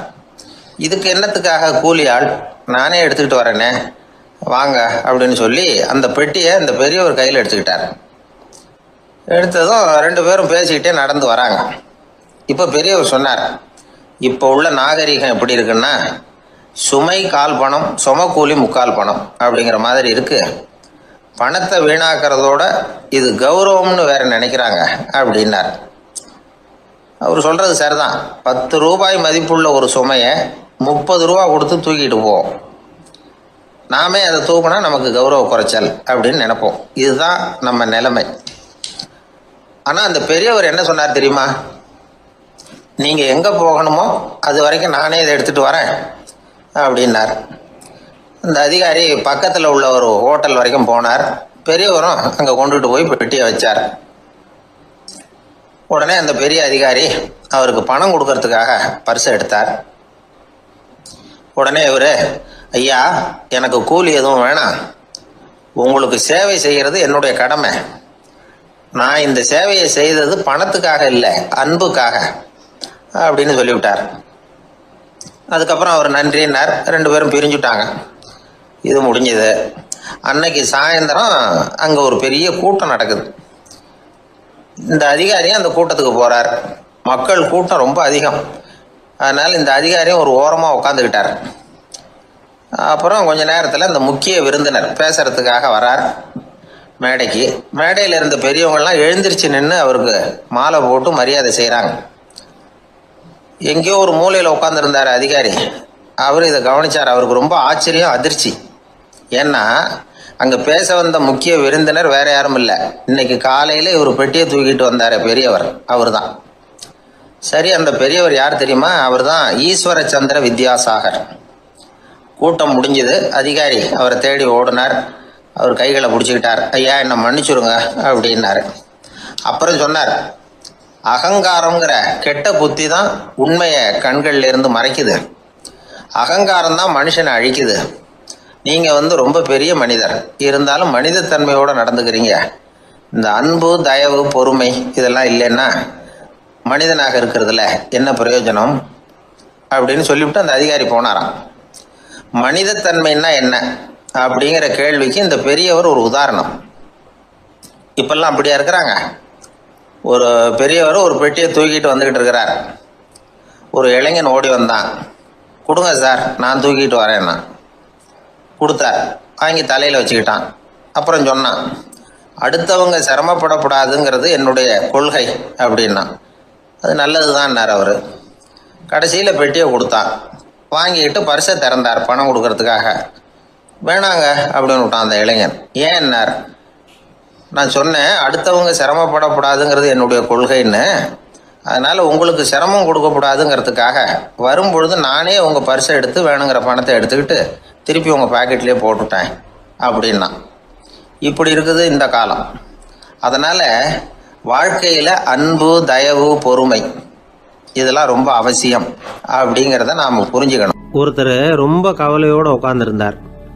எதை பற்றி சார் கவலைப்படுறீங்கன்னு கேட்டோம். எதிர்காலத்தை பற்றி கவலைப்படுறேன்னார். ஏன்னு கேட்டோம். என்ன பண்ணுறதுன்னே தெரியல சார், எதிர்காலம் ஒரே இருட்டாக இருக்குது, பாதையே புரியலன்னார். இன்னைக்கு நம்ம இளைஞர்கள் பல பேருக்கு எதிர்காலம் இருட்டாக தான் தெரியுது. அவங்கெல்லாம் இந்த கதையை கொஞ்சம் கேட்கணும். ஒரு மலை அடிவாரத்தில் ஒரு சின்ன கிராமம். அந்த மலை ரொம்ப உயரமானது. அடர்த்தியாக செடி கொடிகள் மரங்கள் அதில் மண்டி கிடக்குது. பகல் வேளையில் இருட்டாக தான் இருக்கும், அவ்வளோ அடர்த்தி. அந்த மலை உச்சியில் ஒரு கோவில். முத நாள் ராத்திரியே புறப்பட்டாதான் காலையில் அந்த கோவிலுக்கு போய் சேர முடியும். கிராமத்து இளைஞன் ஒருத்தன் அந்த மலை உச்சிக்கு போக வேண்டியிருந்தது. கையில் ஒரு விளக்கை எடுத்துக்கிட்டு முத நாள் ராத்திரியே புறப்பட்டான். புறப்பட்டு போனவன் கிராமத்து எல்லையிலேயே நின்றுட்டான். ஏன் தெரியுமா? அவன் கையில் இருந்த விளக்கோட வெளிச்சம் 10 அடி தூரத்துக்கு தான் தெரியுது. அது வரைக்கும் தான் பாதை தெளிவாக இருக்குது. அதுக்கு அப்பால எல்லாம் ஒரே இருட்டாக இருக்குது, பாதை புரியல. இவன் யோசனை பண்ணி பார்த்தான். மனசுக்குள்ள ஒரு சந்தேகம். 10 அடி தூரம் தானே வெளிச்சம் தெரியுது அப்படின்னா நாம் 10 அடி தூரம் தானே போக முடியும். அதுக்கும் அந்தாண்ட ஒரே இருட்டாக இருக்குதே, அதில் எப்படி நாம் நடந்து போகிறது? நாம் ரொம்ப தூரம் நடந்து போய் ஆகணுமே. அப்படிப்பட்ட நினப்பெல்லாம் அவனுக்கு வந்துட்டுது. இதுதான் அவன் மனசில் ஏற்பட்ட தயக்கம். இப்படி யோசிச்சுக்கிட்டே அந்த இளம் ஆசாமி புறப்பட்ட இடத்துலயே நின்றுக்கிட்டு இருக்கிறான். அந்த சமயத்தில் ஒரு வயசான பெரியவர் அந்த பக்கமாக வந்தார். அவர் கையில் இதை விட சின்னதாக ஒரு விளக்கு வச்சிருந்தார். அது எப்படின்னா அது ஒரு 5 அடி தூரத்துக்கு தான் வெளிச்சம் காட்டுது. அவ்வளவு சின்ன விளக்கு. அவரும் மலை உச்சிக்கு போகிறதுக்காக தான் வந்துக்கிட்டு இருக்கிறார். அவரை பார்த்து இவன் கேட்டான், என்ன பெரியவரே, இவ்வளவு சின்ன விளக்க வச்சுக்கிட்டு அவ்வளவு தூரத்துக்கு எப்படி மலையேற போறீங்க அப்படின்னு கேட்டான். நீ ஏன் இப்படி தயங்கிட்டே நிக்கிறேன்னு கேட்டார் பெரியவர். என்கிட்ட இருக்கிற விளக்கு 10 அடி தூரத்துக்கு தான் பாதையை காட்டுதுன்னா. இப்ப பெரியவர் சொன்னார், தம்பி, உன் கையில் இருக்கிற விளக்கு கொடுக்கற வெளிச்சத்தை வச்சு நீ முதல்ல 10 அடி தூரம் முன்னாடி போ. 10வது அடியில போய் நின்றுகிட்டு பாரு, மறுபடியும் ஒரு 10 அடி தூரத்துக்கு பாதை தெரியும். இப்படி உன் கையில் இருக்கிற விளக்கு தொடர்ந்து வெளிச்சம் காட்டிக்கிட்டே இருக்கும். நீ முன்னேற முன்னேற அந்த வெளிச்சமும் முன்னேறும். அதனால எத்தனை கிலோமீட்டர் தூரம் வேணும்னாலும் நீ இந்த 10 அடி தூரம் வெளிச்சத்தை வச்சுக்கிட்டே நீ போயிடலாம், புறப்படு அப்படின்னார். இப்பதான் அந்த பெரியவர் சொன்னது இளைஞனுக்கு பளிச்சுன்னு புரிஞ்சுதான். உடனே உற்சாகமா புறப்பட்டான், உச்சிக்கு போய் சேர்ந்தான். இந்த கதையிலிருந்து நாம புரிஞ்சுக்க வேண்டியது என்ன தெரியுமா? நீண்ட கால திட்டம் ஒன்று போடும் பொழுது நமக்கு முன்னாடி இருக்கிறத மறந்துட்டு மனசை போட்டு குழப்பிக்க கூடாது. உங்க கையில என்ன இருக்கோ அதுலயே உங்க எதிர்காலம் மறைஞ்சிருக்குது. கண் முன்னாடி தெரியறத வச்சு ஆரம்பிங்க, போக போக வழி தானா புலப்படும் அப்படிங்கிறார் ஒரு பெரியவர். பெரிய பயணங்களை எல்லாம் இப்படிதான் நடத்த வேண்டியிருக்கும். ஒவ்வொரு அடியா எடுத்து வச்சா ஓடி போய் சேர்ந்து விடலாம். மலைச்சு போய் நின்றுட்டா நின்றுகிட்டே இருக்க வேண்டியதுதான். நம்ம ஆள்லாம் ரொம்ப மோசமான இருக்கிறாங்க. ஒருத்தன் அப்படிதான் நீண்ட தூர பிரயாணம் ஒன்று புறப்பட்டான். ரயில் போய்கிட்டே இருந்தது. கொஞ்ச தூரம் போச்சு, பாதி வழியில கையில வச்சிருந்த டிக்கெட்டை காத்துல விட்டுட்டான். ஐயோ, என் டிக்கெட்டு போயிட்டுதே அப்படின்னு கத்த ஆரம்பிச்சுட்டான். பக்கத்துல இருந்த பெரியவர் அவனை பார்த்து பரிதாபப்பட்டு, கவலைப்படாத தம்பி, போனா போகுது, வேற டிக்கெட் வாங்கிக்கலாம் அப்படின்னு ஆறுதல் சொன்னார். அதுக்கு அவன் சொல்றான், சார், நான் அதுக்காக அழல, அந்த டிக்கெட்டு கிடைச்சாதானே நான் எந்த ஊருக்கு போகணுங்கிறது எனக்கு தெரியும் அப்படிங்கிறான். ஒரு தெருவில் சில சிறுவர்கள் விளையாடிக்கிட்டு இருந்தாங்க. ஏதோ ஒரு உயரமான கல்லை நடுத்தெருவில் வச்சு அதை சுற்றி சுற்றி ஓடி வந்துகிட்டு இருக்கிறாங்க. அது என்ன விளையாட்டோ அவங்களுக்கு தான் தெரியும். கொஞ்ச நேரம் அப்படி விளையாடிக்கிட்டு இருந்தவங்க விளையாடி முடிச்சதும் அந்த கல்லை நடுத்தெருவில் அப்படியே விட்டுட்டு அவங்கவுங்க வீட்டுக்கு ஓடி போட்டாங்க. அதுக்கப்புறம் அந்த வழியா 2 பெண்கள் பேசிக்கிட்டே வந்தாங்க. பேச்சு சுவாரஸ்யத்துல நடுத்தெருவில் இருந்த அந்த கல்லை கவனிக்கல. காலில் இடிச்சுட்டுது, லேசா ரத்தம் வந்துட்டுது, வலி தாங்கல. காலில் இடிச்சுக்கிட்ட பொண்ணு திட்ட ஆரம்பிச்சுட்டுது. வர வர ஊர் உலகம் ரொம்ப கெட்டு போச்சு, யாருக்கும் பொறுப்பே கிடையாது பாரு, இப்படி நடுத்தெருவில் பொறுப்பு இல்லாமல் இப்படி கல்லை போட்டு வச்சிருக்கிறாங்களே, இது நியாயமா அப்படின்னு சொல்லி இந்த சமூகத்தை கடுமையாக விமர்சனம் பண்ணிக்கிட்டு அவங்க போயிட்டாங்க. கொஞ்ச நேரம் கழிச்சு ஒரு வாலிபன் அந்த வழியாக வந்தான். அந்த கல்லை பார்த்தான், நின்னான். ஒரு நிமிஷம் யோசனை பண்ணான், என்ன பண்ணலாம்னு பார்த்தான். தன்னுடைய வீரத்தையும் பலத்தையும் காட்டணும்னு நினைச்சான். பின்னாடி போனான். அப்புறம் வேகமாக ஓடி வந்து ஒரு சின்ன ஹை ஜம்ப் அப்படியே துள்ளி குதிச்சான். துள்ளி குதிச்சு தாண்டி அந்த பக்கமாக போய் விழுந்தான். அப்படியே விசில் அடிச்சுக்கிட்டு அவன் பாட்டுக்கு நடந்து போகிறான். அடுத்தபடியாக ஒரு காதல் ஜோடி அந்த வழியாக வந்தது. நடுத்தெருவில் கல் கண்ணில் பட்டது. அவங்க 2 பேரும் ரொம்ப நெருக்கமாக சேர்ந்து வந்துகிட்டு இருக்கிறாங்க. நடுவில் கல் இருக்கிறதுனால கொஞ்ச நேரம் 2 பேரும் விலகி மறுபடியும் இந்த பக்கம் வந்து சேர்ந்து போகணும். கொஞ்ச நேரம் நாம் பிரிய வேண்டி இருக்குதே அப்படின்னு வருத்தத்தோட முணுமுணுத்துக்கிட்டே இந்த பக்கம் வந்தாங்க. அதுக்கப்புறம் வழக்கம் போல சேர்ந்து அவங்க பாட்டுக்கு எதிர்காலத்தை பற்றி கற்பனை பண்ணிக்கிட்டே போயிட்டாங்க. கடைசியாக அந்த வழியாக பார்வை இல்லாத ஒருத்தர் வந்துகிட்டு இருக்கார். அவர் கையில் வழக்கமாக வச்சிருக்கிற அந்த ஊன்றுகோல், கையில் இருக்கிற அந்த ஊன்றுகோலால் தனக்கு முன்னாடி அப்படியே தட்டிக்கிட்டு பார்த்துக்கிட்டே அவர் மெதுவாக நடந்து வந்துகிட்டு இருக்கிறார். வழியில் இருக்கிற அந்த கல் தட்டுப்பட்டுது. உடனே நடுத்தெருவில் ஒரு கல் இருக்குங்கிறத அவர் புரிஞ்சுக்கிட்டார்.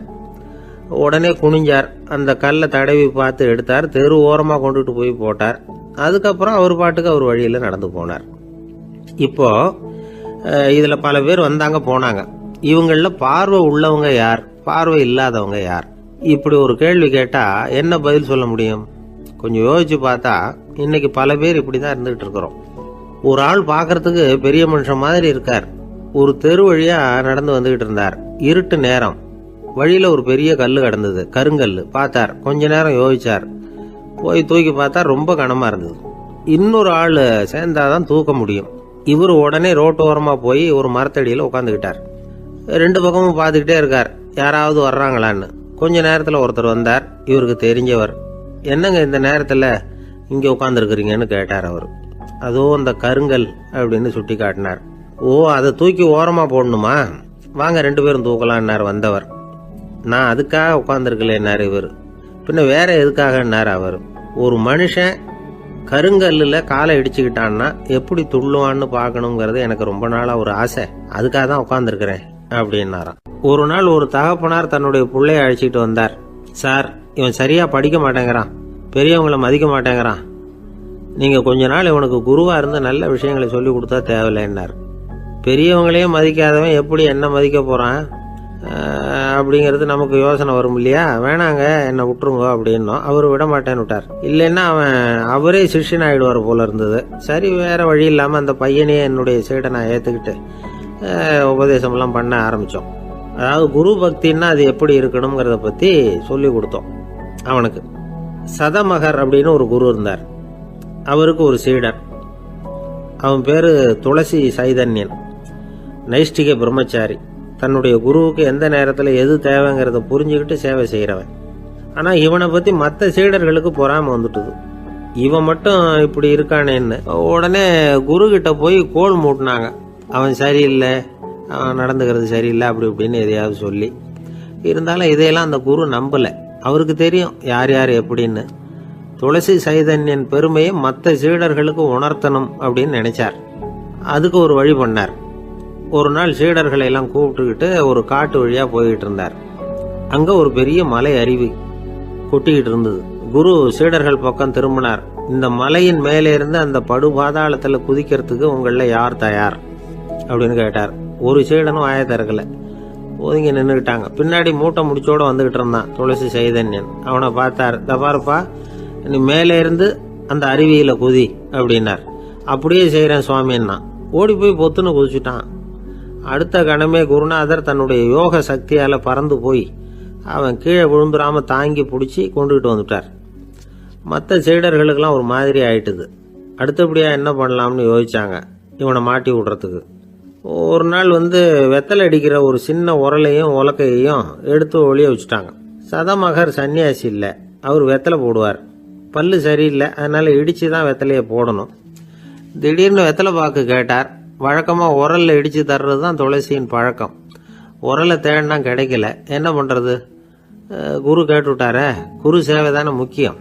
என்ன பண்ணா, வெத்தலை பாக்க தன்னுடைய வாயில் போட்டு முன்னும் அதை எடுத்து அவர்கிட்ட கொடுத்துட்டான். குரு எதையோ படிச்சுக்கிட்டே அதை வாங்கி வாயில் போட்டுக்கிட்டார். துளசி இன்னைக்கு தாம்பூலம் நல்லா இடிக்கப்பட்டிருக்கு, ருசியாக வேற இருக்குது, அதை இடித்த பாத்திரத்தை என் கண்ணால் பார்க்கணும்னு ஆசையாக இருக்குன்னு விட்டார். அதை மட்டும் அனுப்பி போய் நீ வர வேண்டான்னு வேற சொல்லிவிட்டார். இதை கேட்டதும் துளசி தவிச்சு போயிட்டான். இவன் போகாமல் எப்படி வாயை மட்டும் அனுப்பி வைக்க முடியும்? இவன் தவிக்கிறத பார்த்ததும் மற்ற சீடர்களுக்கெல்லாம் மனசுக்குள்ள ரொம்ப சந்தோஷம். துளசி கொஞ்சமும் யோசிக்கல, வாழை எடுத்தான், தன்னுடைய தலையவே அப்படியே அறுத்து வெட்டி எடுத்தான். இன்னொரு சீடங்கிட்ட கொடுத்துட்டான், எடுத்துட்டு போன்னு சொல்லி. கொண்டுட்டு போய் குரு முன்னாடி வைக்கிறாங்க. அந்த தலையில வாய் திறந்துருக்கு, வெத்தலை போட்டு முன்னு இருந்தது, தெரிஞ்சு போச்சு, சிவப்பா இருந்தது. அவனுடைய குரு பக்தியை இப்ப எல்லாரும் ஒத்துக்கிட்டாங்க. அதுக்கப்புறம் குரு சதமகர் தன்னுடைய அற்புத திறமையினால அந்த தலையை மறுபடியும் ஒட்ட வச்சுட்டார். துளசிக்கு உயிர் வந்துட்டுது. இப்படி ஒரு பெரிய கதை உண்டு. அதாவது துளசி சைதன்யன் அவனுடைய குரு பக்தி எப்படி அப்படின்னு கேட்டோம். ரொம்ப அபாரம் அப்படின்னு அந்த பையன் அடக்கமா, சும்மா விளையாட்டுக்காக தான் அப்படி அவங்ககிட்ட கேட்டோம். ஏன்பா உன்னுடைய குரு பக்தியை என்கிட்ட காட்டுறதுக்கு உன்னோட கழுத்தை நீயே அறுக்கணும்னு நான் சொன்னா அதை நீ செய்வியா அப்படின்னு கேட்டோம்.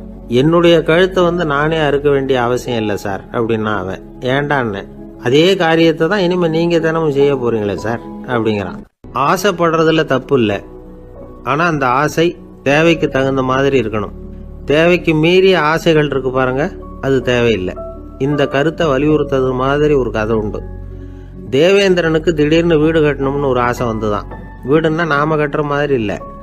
தேவேந்திரன் வீடுன்னா சும்மாவா, ஒரு பிரம்மாண்டமான அரண்மனை கட்டணும். அது மாதிரி இந்த 3 லோகத்திலயும் ஒரு அரண்மனை கிடையாது அப்படின்னு எல்லாரும் சொல்லணும். இது அவனோட ஆசை. உடனே தேவ தச்சரான விஸ்வகர்மாவை கூப்பிட்டான், உத்தரவு போட்டான். விஸ்வகர்மா தன்னுடைய உதவியாளர்களை எல்லாம் கூப்பிட்டு ஒன்னா சேர்த்துக்கிட்டார். படாத பாடுபட்டு ஒரு பெரிய அரண்மனையை கட்டி முடிச்சார். கட்டி முடிக்க 1000 வருஷம் ஆச்சு. தேவேந்திரன் பார்க்கறான். அவனுக்கு திருப்தி ஏற்படலை. என்னுடைய அந்தஸ்துக்கு இது ரொம்ப சாதாரணமான கட்டிடம், இதை விட இன்னும் பெருசா கட்டு அப்படின்னா. தேவ தச்சர் திணறி போயிட்டார். அவரால் அதுக்கு மேல எதுவும் செய்ய முடியல. என்ன பண்றதுன்னு யோசனை பண்ணார். நேரா நாரதர் காலில் போய் விழுந்தார். நீங்க தான் என்ன இந்த பிரச்சனையிலேருந்து காப்பாற்றணும்னார். நாரதர் யோசனை பண்ணார். சரி கவலைப்படாதேன்னார். நேரா இந்திரங்கிட்ட போனார். இந்திரன் வந்து நாரதரை பார்த்த உடனே வாங்கன்னு கூட்டிகிட்டு போய் அரண்மனையை காட்டினான். இது மாதிரி ஒரு அரண்மனையை நீங்கள் வேற எங்கேயாவது பார்த்துருக்குறீங்களா அப்படின்னு ரொம்ப பெருமையாக கேட்டான். நான் பார்த்ததில்லை, ஆனால் என்னை விட வயசில் மூத்தவர் மகரிஷி லோமேசர், அவர் ஒரு வேளை பார்த்துருக்கிறாரா என்னமோ அப்படின்னார். உடனே அவரை மனசில் நினச்சி தியானம் பண்ணினார். அடுத்த கணம் லோமேசர் அங்கே வந்தார். இடையில ஒரு சின்ன துண்டு, கையில் ஒரு கமண்டலம், தலையில் ஒரு பாய், அவ்வளவுதான் அவர்கிட்ட இருந்தது. எதுக்காக தலையில் இந்த பாய் அப்படின்னு கேட்டான் இந்திரன். என்ன மாதிரி அற்ப ஆயுள் உள்ள ஒரு ஜீவன் தனியாக வீடு கட்டிக்கிட்டு திண்டாடணுமா? இந்த பாய் தான் ஒரு வீடு மாதிரி எனக்கு நிழல் கொடுக்குது அப்படின்னார் அவர். என்னது, உங்களுக்கு வந்து அவ்வளவு கொஞ்சமான ஆயுளா அப்படின்னு ஆச்சரியத்தோடு கேட்டான் இந்திரன். ஆமாம், இதை பாரு, என்னுடைய மார்பில் ஒரு பொற்காசு அளவுக்கு ரோமம் உதிர்ந்துட்டுது. எப்போ என் உடம்புல உள்ள எல்லா ரோமமும் உதிர்ந்துருமோ அப்போ என்னுடைய ஆயுள் முடியும் அப்படின்னார். எப்போ அந்த ரோமங்கள் பூரா உதிரும்னு கேட்டான் இவன். ஒரு பிரம்மா மறைஞ்சதும் ஒரு ரோமம் உதிரும். என் உடம்புல உள்ள ரோமங்களின் எண்ணிக்கை எவ்வளவோ அவ்வளவு பிரம்மாக்கள் தோன்றி அவங்க ஆயுள் முடியும் பொழுது என் உடம்புல உள்ள ரோமங்கள் பூரா உதிரும் அப்படின்னார். அப்படின்னா ஒரு பிரம்மாவோட ஆயுள் எவ்வளவு காலம்னு கேட்டான். ஒரு பிரம்மாவுக்கு 100 தேவ வருஷம். ஒவ்வொரு தேவ வருஷத்துக்கும் 365 தேவ நாள்.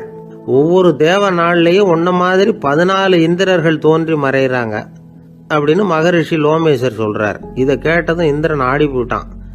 அவ்வளவு ஆயுள் உள்ள இவரே அற்ப ஆயுள்னு சொல்றார். நான் என்னுடைய ஆயுளை பெருசாக நினச்சிக்கிட்டு பிரம்மாண்டமான அரண்மனை கட்டணும்னு ஆசைப்படுறேனே அப்படின்னு நினச்சான். எனக்கு வீடு கட்டின வரைக்கும் போதும்னு விட்டான். அதனால் நாமெல்லாம் நம்முடைய தேவைக்கு தகுந்த மாதிரி ஆசைப்படுறது தான் நியாயம். ஆனால் அப்படியே நடந்துக்கிறோம். மனுஷன் வந்து கடவுளையே ஏமாற்றி காசு வாங்கிறதுக்குள்ள ஆசைப்படுறான். ஒருத்தன் கடவுளை நினச்சி தவம் இருந்தான். கடவுள் நேரில் வந்தார். தேவலோகத்தில் ரூபாய்க்கெல்லாம் என்ன மதிப்புன்னு கேட்டான். அங்கெல்லாம் ரூபாய்ங்கிறது உங்கள் பணத்தில் 1 கோடி ரூபாய்க்கு சமம். அதாவது தேவலோகத்தில் 1 ரூபான்னா இங்கே 1 கோடி ரூபா. அது மாதிரி எங்களுக்கு ஒரு நாளுங்கிறது உங்கள் கணக்கில் 1 கோடி வருஷத்துக்கு சமம் அப்படின்னார் கடவுள். அப்படின்னா எனக்கு நீங்கள் அதிகமாக எதுவும் தர வேணாம், உங்கள் கணக்குப்படி ஒரே 1 ரூபா கொடுங்க, அது போதும்னா இவன் ரொம்ப சாமர்த்தியமாக. கடவுள் யோசனை பண்ணார். அது ஒன்றும் கஷ்டம் இல்லை, 1 ரூபா தானே கேட்குற, கொடுத்துட்றேன். ஆனால் இப்போ வரும்பொழுது நான் எடுத்துக்கிட்டு வரல, எங்கள் கணக்குப்படியே 1 நாள் பொறுத்துக்க பணத்தோடு வந்துடுறேன் அப்படின்னு சொல்லிவிட்டு பறந்து போயிட்டார். இயேசுநாதர்கிட்ட ஒருத்தர் வந்து கேட்டாராம், இயேசுவே என்னை எவ்வளவு நேசிக்கிறீர்கள் அப்படின்னு.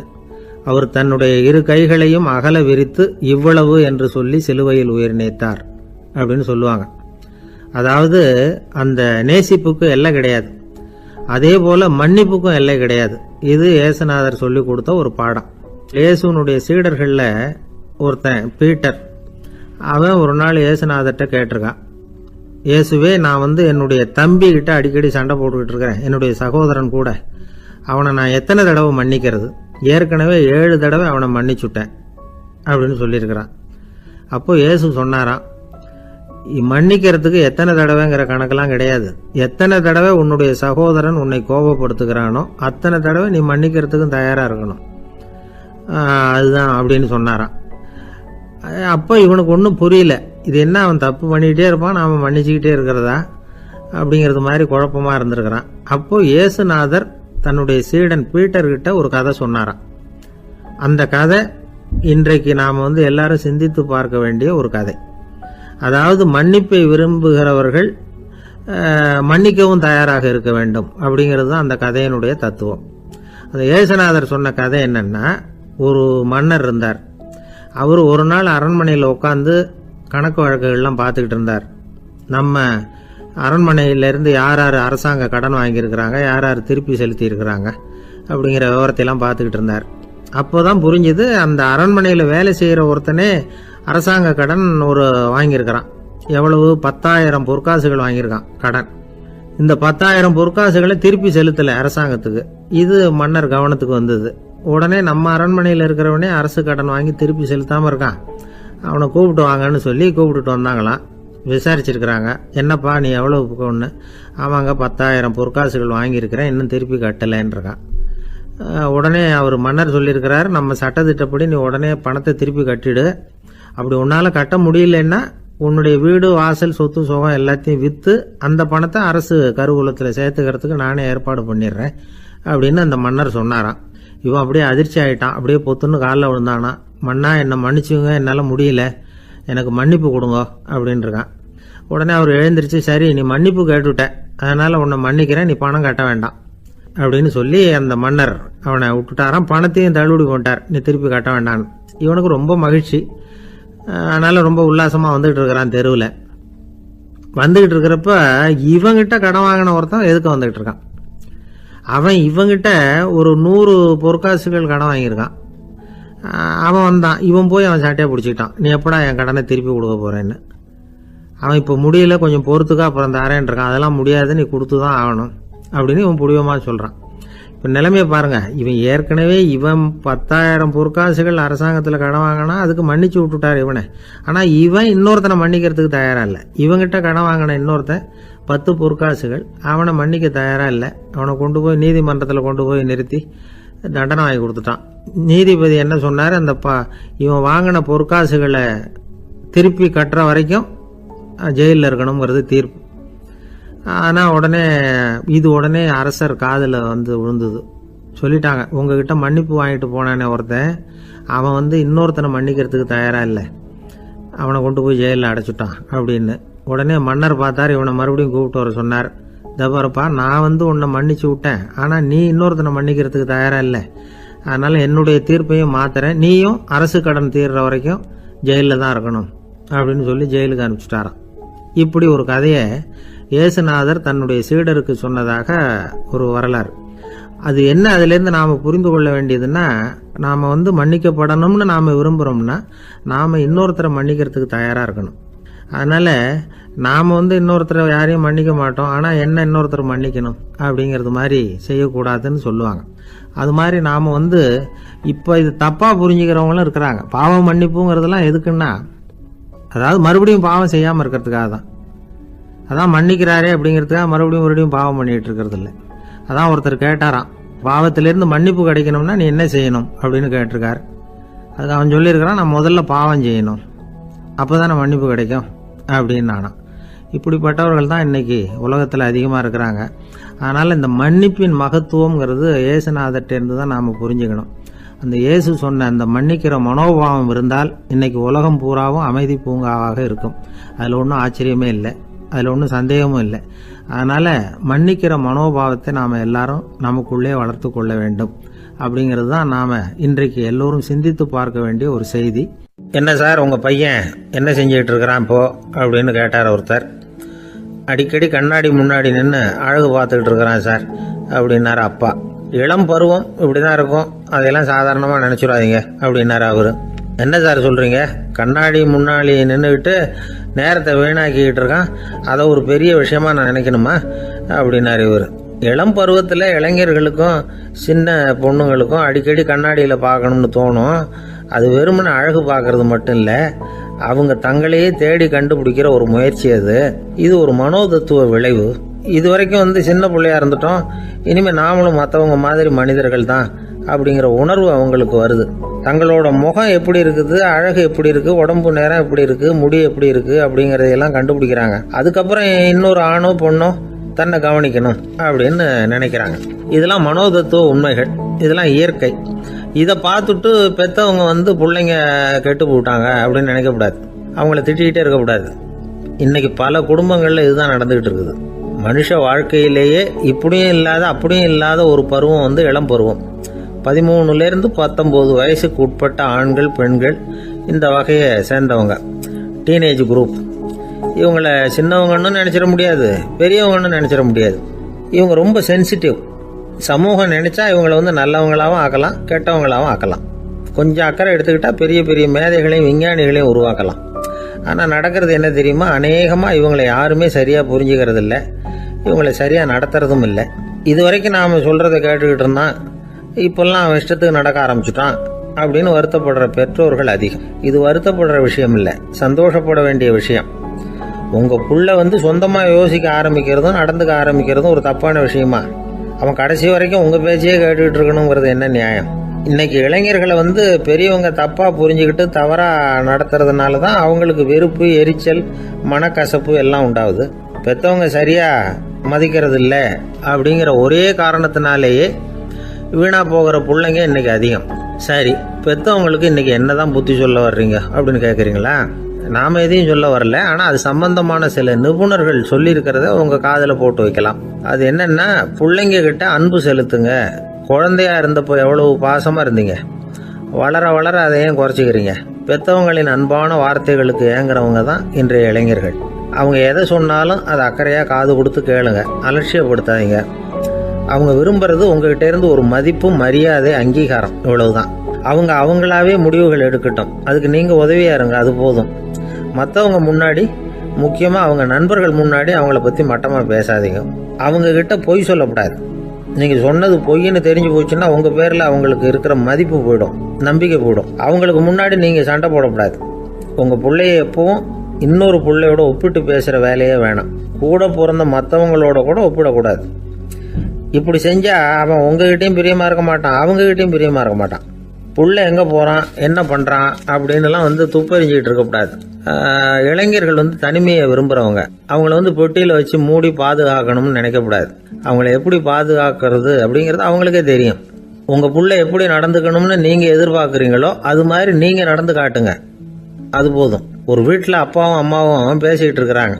என்னங்க, நம்ம பொண்ணு பெரியவளாயிட்டா, அடிக்கடி கண்ணாடி முன்னாடி போய் நின்றுக்கிட்டு இருக்கிறா, சீக்கிரமாக ஒரு பையனை பார்த்து கல்யாணத்தை முடிக்காமல் இப்படி மசன்னு கல் மாதிரி உட்காந்துருக்குறீங்களே அப்படின்னு சத்தம் போட்டாங்க அந்த அம்மா. அவசரப்படாத, பார்க்கறதுக்கு கண்ணுக்கு அழகாக லட்சணமாக புத்திசாலியாக ஒரு பையன் கிடைக்க வேணாமா, அதுதான் பார்த்துக்கிட்டு இருக்கிறேன் அப்படின்னாரு அப்பா. இதுக்கு அந்த அம்மா சொல்கிறாங்க, எங்கள் அப்பா இப்படியெல்லாம் நினச்சிக்கிட்டு இருந்திருந்தா எனக்கு கல்யாணமே ஆயிருக்காது தெரியுமா அப்படின்னாங்களாம். ஒரு வயசான அம்மா தெரு வழியாக போயிட்டு இருந்தாங்க. அவங்க கையில் என்னத்தையோ வச்சுக்கிட்டு அதை அடிக்கடி பார்த்துக்கிட்டே இருந்தாங்க.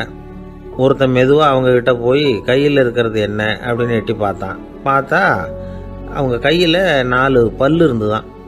இவன் ஆச்சரியமாக அந்த அம்மாவை பார்த்தான். ஏம்மா, உனக்கு என்ன பைத்தியமா, ஏது இந்த பல்லு, இதை என்னத்துக்காக கையில் வச்சுக்கிட்டு அலைஞ்சிக்கிட்டு இருக்கிற அப்படின்னு கேட்டிருக்கான்.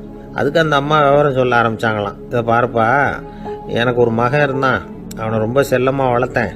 அவனை தரையிலேயே நடக்க விடுறதில்ல, எப்பவும் தூக்கி வச்சுக்கிட்டு இருப்பேன். அவன் நல்லா பெரியவனாகி பள்ளிக்கூடம் போகிறப்ப கூட அவன் புஸ்தக மூட்டையை நான் தான் சுமந்துக்கிட்டு போவேன். பார்க்குறவங்க கூட கேலி பண்ணுவாங்க, ஏம்மா படிக்க போகிறது நீயா உன் பிள்ளையான்னு கேட்பாங்க. அவன் இன்னைக்கு எவ்வளவோ பெரிய மனுஷன் ஆகிட்டான், வெளிநாட்டில் பெரிய உத்தியோகத்தில் இருக்கான். சமீபத்தில் இங்கே வந்துட்டு போனான். ஒரு நாள் ஏதோ கோபத்தில் என்ன அரைஞ்சுட்டான். அப்போ இந்த 4 பல்லும் கீழே விழுந்துட்டுது. இன்னமும் கூட விழுந்திருக்கும், ஆனால் பல்லு தான் இல்லை. என் புள்ள அரைஞ்சதுனால விழுந்த பல்லு இல்லையா அது, அதனால் இதை எப்பவும் என் கையிலேயே வச்சுக்கிட்டு ஆசையோடு பார்த்துக்கிட்டு இருக்கிறேன். அவன் தான் வெளிநாட்டுக்கு போட்டான், அவனை பார்க்க முடியாத ஏக்கத்தை நான் இந்த பல்லை பார்த்து போக்கிக்கிறேன் அப்படின்னு நாங்களாம் அந்த அம்மா. இந்த கதை எதுக்காகன்னா, தாய் அன்பு அப்படிங்கிறது எப்படிப்பட்டதுங்கிறத புரிஞ்சுக்கிறதுக்காக. கல்யாணம் ஆனதுக்கு அப்புறம் தாயை மறந்து விடுறவங்க எத்தனை பேர் இந்த உலகத்தில், அவங்க காதில் வேணுங்கிறதுக்காக தான் இந்த தகவல். ஆனால் ஒரு விஷயம் மட்டும் நல்லா புரிஞ்சுக்கணும், தாயை மதிக்க தெரிஞ்சவங்க தான் இன்றைக்கி வாழ்க்கையில் எல்லா விதத்துலேயும் முன்னுக்கு வந்திருக்கிறாங்க. வேணும்னா விசாரித்து பார்த்துங்க. இன்னொரு அம்மா இருந்தாங்க. அவங்க தினமும் ஒரு கோயிலுக்கு வருவாங்க. சாமியை பார்த்து, கடவுளே நான் இறந்து போனால் நரகத்துக்கு போகணும் அப்படின்னு வேண்டிக்குவாங்களாம். எல்லாரும் சொர்க்கத்துக்கு போகணும்னு தானே கடவுள்கிட்ட வேண்டிக்குவாங்க. இந்த அம்மா தினம் நான் நரகத்துக்கு போகணும் அப்படின்னு வேண்டிக்கிறாங்க. அங்கேருந்து அர்ச்சகருக்கு இது சந்தேகம். ஒரு நாள் அதை நேரடியாகவே அவங்கக்கிட்ட கேட்டுவிட்டார். அதுக்கு அந்த அம்மா பதில் சொன்னாங்களாம், ஐயா, எனக்கு கல்யாணம் ஆகி ரொம்ப நாள் வரைக்கும் குழந்தை பாக்கியம் இல்லாமல் இருந்தது. கோயில் குளம் எல்லாம் சுற்றி வந்தேன். ரொம்ப நாள் கழித்து ஒரு குழந்தை பிறந்தது, ஆண் குழந்தை. அவனை நான் ரொம்ப செல்லம் கொடுத்து வளர்த்தேன். அதோட விளைவு என்ன ஆச்சுன்னா, அவன் ரொம்ப மோசமாக ஆயிட்டான். கெட்ட பழக்க வழக்கம்லாம் கற்றுக்கிட்டான். அவன் இறந்து போனால் நிச்சயம் அவனுக்கு நரகம்தான் கிடைக்கும். அந்த அளவுக்கு கெட்டவன் அவன். அப்படிப்பட்ட காரியங்கள்லாம் பண்ணிகிட்ருக்கான், எனக்கு தெரியும். இவனுக்காக நரகத்தில் கூட யாரும் தயவு காட்ட மாட்டாங்க, தாட்சண்யம் காட்ட மாட்டாங்க. அதனால் இவனுக்கு முந்தி நான் இறந்து நரகத்துக்கு போயிட்டா அங்கே இவனை கவனிச்சிக்கலாமே, இவனுக்கு பணிவிடை செய்யலாமேன்னு பார்க்குறேன் அப்படின்னு நாங்களாம். அதனால தான் நான் நரகத்துக்கு போகணும்னு தினம் ஆண்டவனை வேண்டிகிட்டு இருக்கிறேன் அப்படின்னு கண்கலங்கி அந்த அம்மா சொன்னாங்களாம். அதுதான் தாய் உள்ளம்ங்கிறது. தாயின் பெருமையை சரியாக உணர்ந்துட்டா அவங்களுக்கு எப்பவும் எந்த கஷ்டமும் வராது. இது ஏதோ உபதேசத்துக்காக சொல்கிற வார்த்தை இல்லை, உண்மையான வார்த்தை. இந்த விவரத்தையெல்லாம் நண்பர் ஒருத்தர்கிட்ட சொல்லிக்கிட்டு இருந்தேன். அவர் கொஞ்ச நாள் கழித்து என்னை தேடி வந்தார். அவர் கையிலேயே 4 பல்லு வச்சுருந்தார்.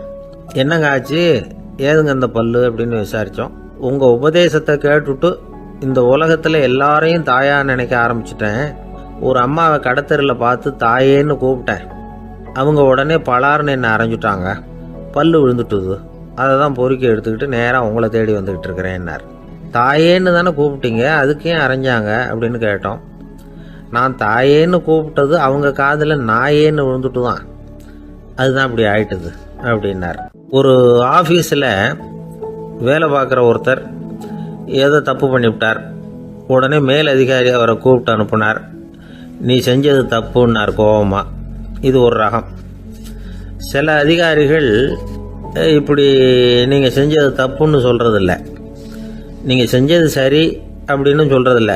எப்படி சொல்லுவாங்கன்னா, நீங்கள் செஞ்சது சரியில்லைன்னு நான் நினைக்கிறேன் அப்படின்னு சொல்லுவாங்களாம். அதாவது சில பேர் நீங்கள் செஞ்சது தப்புங்கிறாங்க, அதையே மாற்றி சொல்கிறாரு இவர், நீங்கள் செஞ்சது சரியில்லைன்னு நினைக்கிறேன். இது ரெண்டும் அர்த்தம் ஒன்று தான், இருந்தாலும் வார்த்தைகள் வித்தியாசம். நிர்வாக திறமை இல்லாத ஒரு அதிகாரி யூ ஆர் ராங் அப்படின்னு சொல்லுவாராம். நிர்வாக திறமை உள்ள அதிகாரியாக இருந்தால் அதையே கொஞ்சம் மாற்றி I think you are not correct அப்படிம்பாராம். இதுதான் வித்தியாசம். இருந்தாலும் வார்த்தைகளை உபயோகப்படுத்துகிற விதத்தை வச்சு தான் வேலை நல்லா நடக்கிறதும் நடக்காததும் இருக்குது. விவரம் தெரிஞ்சவங்க என்ன சொல்கிறாங்க தெரியுமா?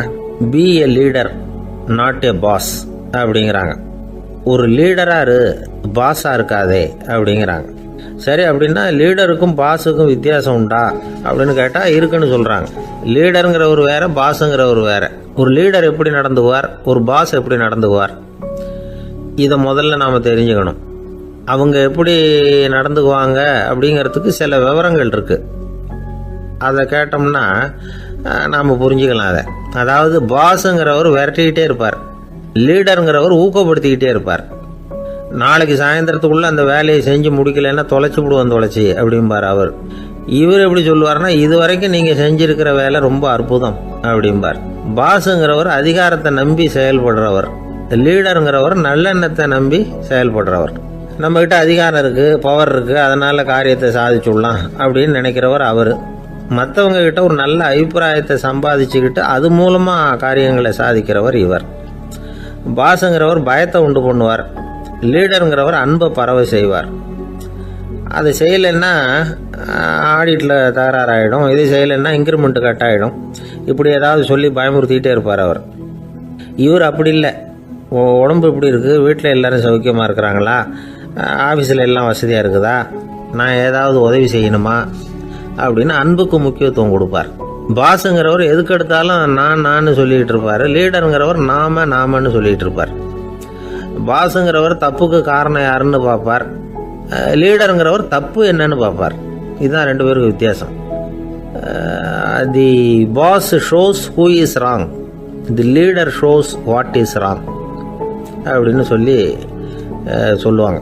இந்த காரியம் எப்படி செய்யப்பட்டிருக்கு அப்படின்னு தெரிஞ்சுக்கிறவர் பாஸ். இந்த காரியத்தை எப்படி செய்யணும்னு செஞ்சு காட்டுறவர் லீடர். பாஸுங்கிறவர் பணியாளர்களை திட்டுவார், லீடர் மரியாதைக்குரியவராக நடத்துவார், அதுக்குரியவராக அவர் நடந்துக்குவார். செய்கிற வேலையை ஒரு சுமையாக நினைக்க வைக்கிறவர் பாஸ், செய்கிற வேலையை ஒரு சந்தோஷமாக ஆக்குறவர் லீடர். ஒரு முதலாளியாக இருக்கிறவர் அல்லது ஒரு நிர்வாகியாக இருக்கிறவர் இது மாதிரியான நுணுக்கங்களை எல்லாம் தெரிஞ்சு வச்சுக்கிறது நல்லது.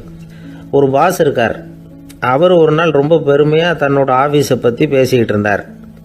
எனக்கு கீழே 200 பேர் வேலை செய்கிறாங்க சார், நான் ஒரு கோடு கிழிச்சா அவங்க அதை தாண்டாத அளவுக்கு நான் நடந்துக்கிறேன் சார் அப்படின்னார் அவர். அது எப்படி முடியுது உங்களால் அப்படின்னு கேட்டோம். நான் கோடே கிழிக்கிறதில்ல சார் அப்படின்னார். ஒருத்தர் மனசில் நிம்மதி இல்லாமல் உட்காந்துருந்தார். என்ன சார் விஷயம் அப்படின்னு விசாரித்தேன். அகலக்கால் வச்சுட்டேன், அதுதான் அவதிப்படுறேன்னார். விவரமாக சொல்லுங்கன்னு. வீடு கட்டணும்னு ஆரம்பித்தேன், வேலை பாதியிலேயே நிற்கிது, கையில் பணம் இல்லை அப்படின்னார்.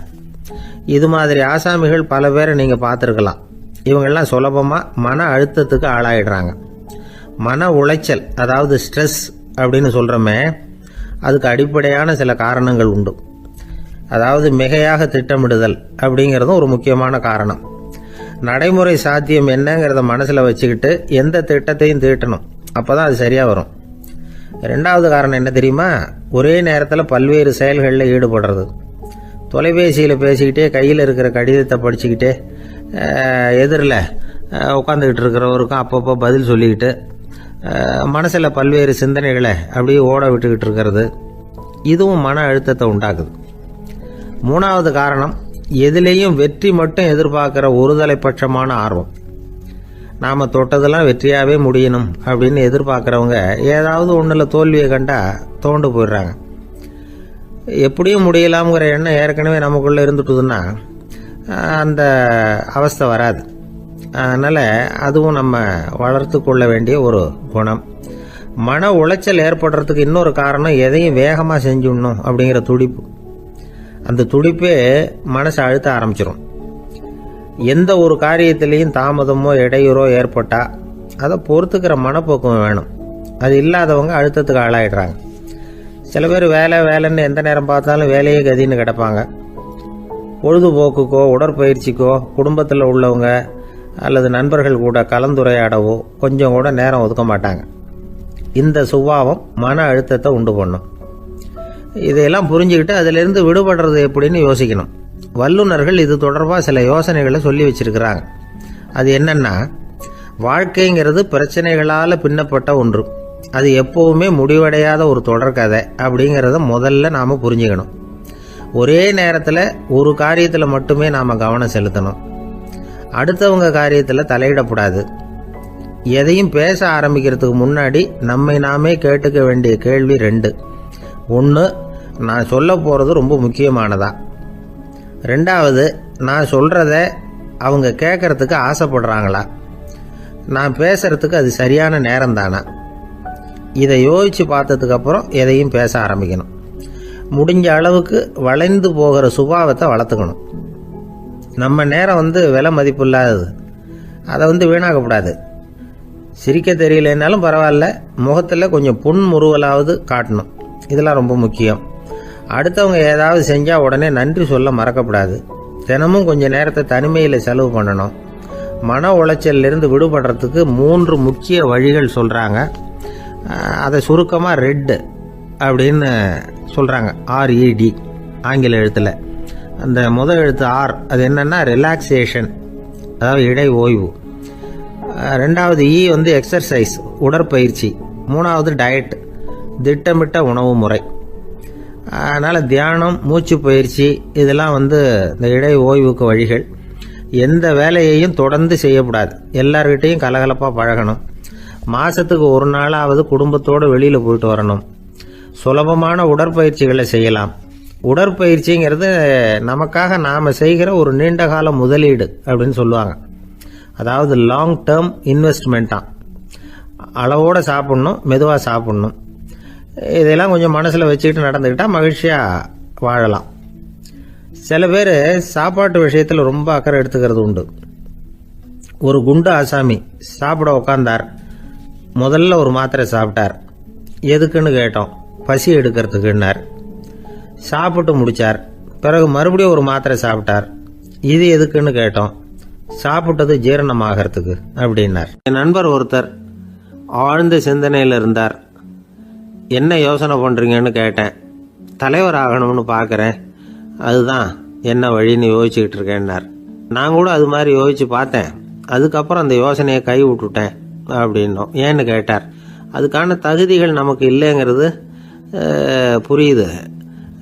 அது நமக்கு புரியறத விட நம்ம விட மற்றவங்களுக்கு நல்லா புரிஞ்சு போச்சு. அதனால் பேசாமல் கம்முன்னு இருந்துடுறது தான் நல்லது அப்படின்னோம். தலைவர் ஆகிறதுக்கு தகுதிகள் வேற உண்டோ அப்படின்னு கேட்டார். அவர் யதார்த்தமாக தான் கேட்குறார். நாங்கள் உடனே எங்ககிட்ட இருந்த ஒரு புத்தகத்தை எடுத்து அவர்கிட்ட கொடுத்தோம். படித்து பாருங்கன்னு.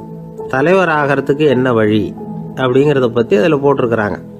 முதல் வழி என்ன தெரியுமா? ஒரு 4 பேர் முன்னாடி இல்லைன்னா ஒரு கூட்டத்துக்கு முன்னாடி நீங்கள் பேச போகிறீங்க. அப்போ எப்படி ஆரம்பிக்கணும்னா, உண்மையான புகழ்ச்சி, நேர்மையான பாராட்டு இதோடு ஆரம்பிக்கணும். எடுத்ததுமே அது சரியில்லை இது சரியில்லைன்னு பேசிகிட்டு இருக்கக்கூடாது. மக்களை பார்த்து நீங்கள் தான் தப்பு பண்ணிவிட்டீங்க அப்படின்னு நேரடியாக சொல்லக்கூடாது. தவறு இருந்தாலும் அதை மறைமுகமாக ஏதாவது கதை சொல்லி அதிலிருந்து அவங்க புரிஞ்சுக்கிற மாதிரி செய்யணும். அடுத்தவங்க பண்ண தப்பு என்னன்னு அலசறதுக்கு முன்னாடி நீங்கள் பண்ணின தப்பு என்னங்கிறத பற்றியே பேசுங்க. எதுக்கும் நேரடியாக உத்தரவு போட்டுக்கிட்டு இருக்கக்கூடாது. இதை நீங்கள் செய்யணும் அப்படின்னு சொல்கிறதுக்கு பதிலாக நீங்கள் இப்படி செஞ்சால் எப்படி இருக்கும் அப்படின்னு கேள்வி மாதிரி கேட்கணுமா. இப்படி கேட்டால் அது உத்தரவு மாதிரி தெரியாதான். அடுத்தவங்க மரியாதையை காப்பாற்றுறது மாதிரி பேசணுமா. உங்கள் பேச்சு இன்னொருத்தரை அவமானப்படுத்துறது மாதிரி இருக்கக்கூடாதான். ஏன்டா இவங்கிட்ட போய் மாட்டிக்கிட்டோம்னு யாரும் நினச்சிடக்கூடாது. ஒவ்வொரு சின்ன வளர்ச்சியையும் பாராட்டணும். வெற்றி சாதாரணமாக இருந்தாலும் பாராட்டாமல் இருந்துடக்கூடாது. பாராட்டும் பொழுது தாராளமாக இருக்கணும். குறை சொல்லும் பொழுது கவனமாக இருக்கணும். வாய்க்கு வந்தபடி பேசிவிட்டா அதுக்கப்புறம் வகையாக மாட்டிட்டு முழிக்க வேண்டியிருக்கும். நீங்கள் பேசுறது இன்னொருத்தருக்கு ஒரு கௌரவத்தையும் மரியாதையும் உண்டு பண்ணுறது மாதிரி இருக்கணும். நீங்கள் பேசுறது அடுத்தவங்களுக்கு இருக்கிற கொஞ்ச நெஞ்ச மரியாதையும் எடுத்து விடுறது மாதிரி இருக்கக்கூடாது. உங்கள் பேச்சை கேட்டால் கேட்குறவங்களுக்கு ஒரு ஊக்கம் வரணும், உற்சாகம் வரணும். தவறு எதுவாக இருந்தாலும் அதை சுலபமாக திருத்திக்கலாம், சரி பண்ணிக்கலாங்கிறது மாதிரி இருக்கணும் உங்கள் பேச்சு.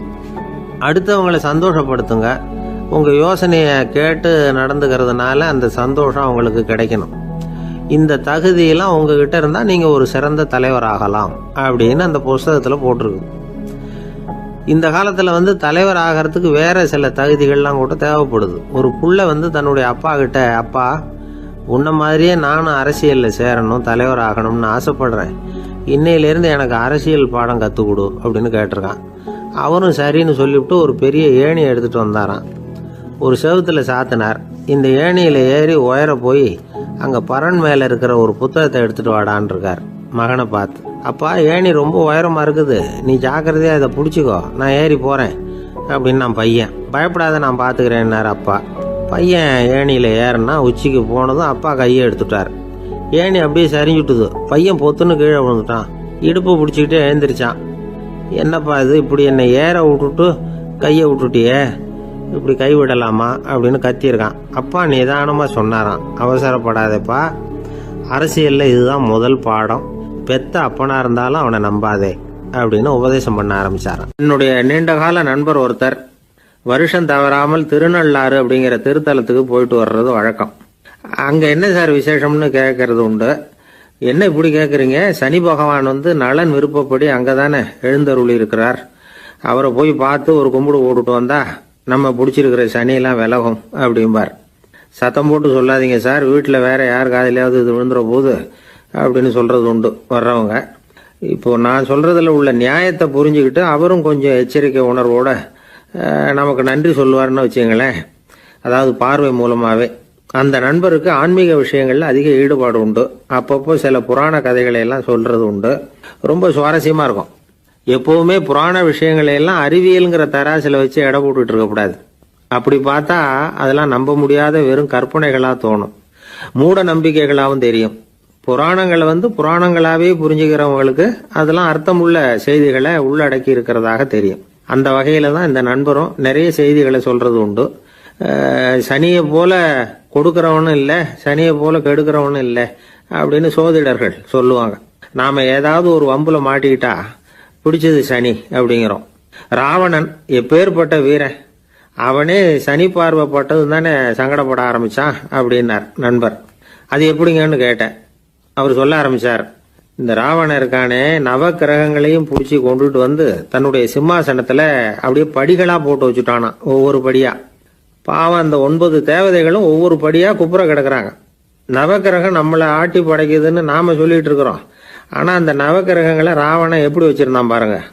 எல்லாரையும் சிம்மாசனத்துக்கு பக்கத்துல படிப்படியா போட்டு வச்சிருக்கிறான். காலை அது மேல வச்சுதான் ஏறி போகணும். வேற வழி இல்லாம எல்லாரும் குப்புற விழுந்து கிடக்குறாங்க. ராவணன் ஒவ்வொரு தடவையும் இவங்க முதுகில் அடி வச்சு ஏறி தான் அந்த சிம்மாசனத்துக்கு போறது வழக்கம்.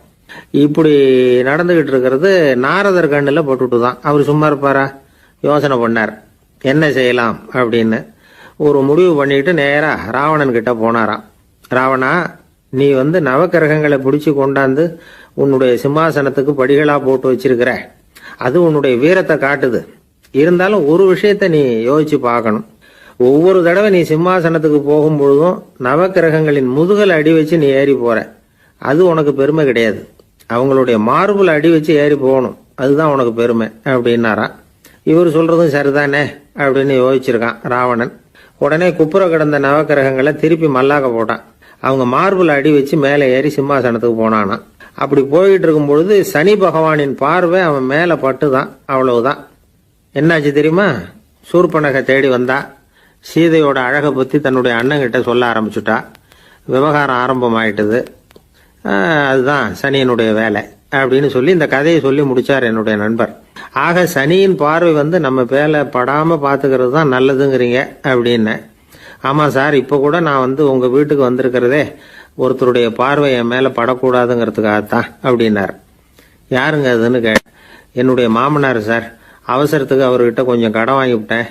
நம்ம மாப்பிள்ளை தானேன்னு சொல்லி அவரு விட்டு கொடுக்கறதுக்கு தயாரா இல்லை. இன்னைக்கு இப்ப அவரு எங்க வீட்டுக்கு வரக்கூடிய நேரம், அதுதான் அவரு பார்வையிலிருந்து படாம தப்பிக்கலாங்கிறதுக்காக இங்க வந்துட்டேன் அப்படின்னார். பார்வை படணும்னு இருந்தா பட்டுத்தான் தீரும் போல இருக்கு அப்படின்னா. என்ன சார் சொல்றீங்கன்னார் ஒன்னும் புரியாம. நீங்க இங்கதான் வருவீங்கன்னு அவருக்கு ஏற்கனவே தெரியும் போல இருக்கு. அதனால உங்களுக்கு முன்னாடியே உங்க மாமனார் இங்க வந்துட்டார். அதுவும் அந்த பீரோவுக்கு பக்கத்துல தான் பின்னாடி மறைஞ்சு நின்றுட்டு இருக்கிறார் அப்படின்னு. ஒரு பள்ளிக்கூடம், அதுல வசதியான வீட்டுக்கு உள்ள ஒருத்தன் படிச்சுக்கிட்டு இருந்தான். இன்னொரு ஏழை பையனும் அங்க படிச்சுக்கிட்டு இருக்கிறான். இவங்க 2 பேரும் ஒரே தெருவில் தான் இருக்கிறாங்க. பணக்கார வீட்டு பையன் பங்களாவில் இருந்தான். அவனுக்கு வேலை செய்யறதுக்காக சில வேலை ஆட்கள் உண்டு. அதனால அவன் நல்லா சாப்பிடுவான், தூங்குவான். ஏதோ வரணுமேங்கிறதுக்காக பள்ளிக்கூடத்துக்கு வருவான், போவான், அவ்வளவுதான். இந்த ஏழை பையன் இருக்கானே, அவன் அப்படி இல்லை.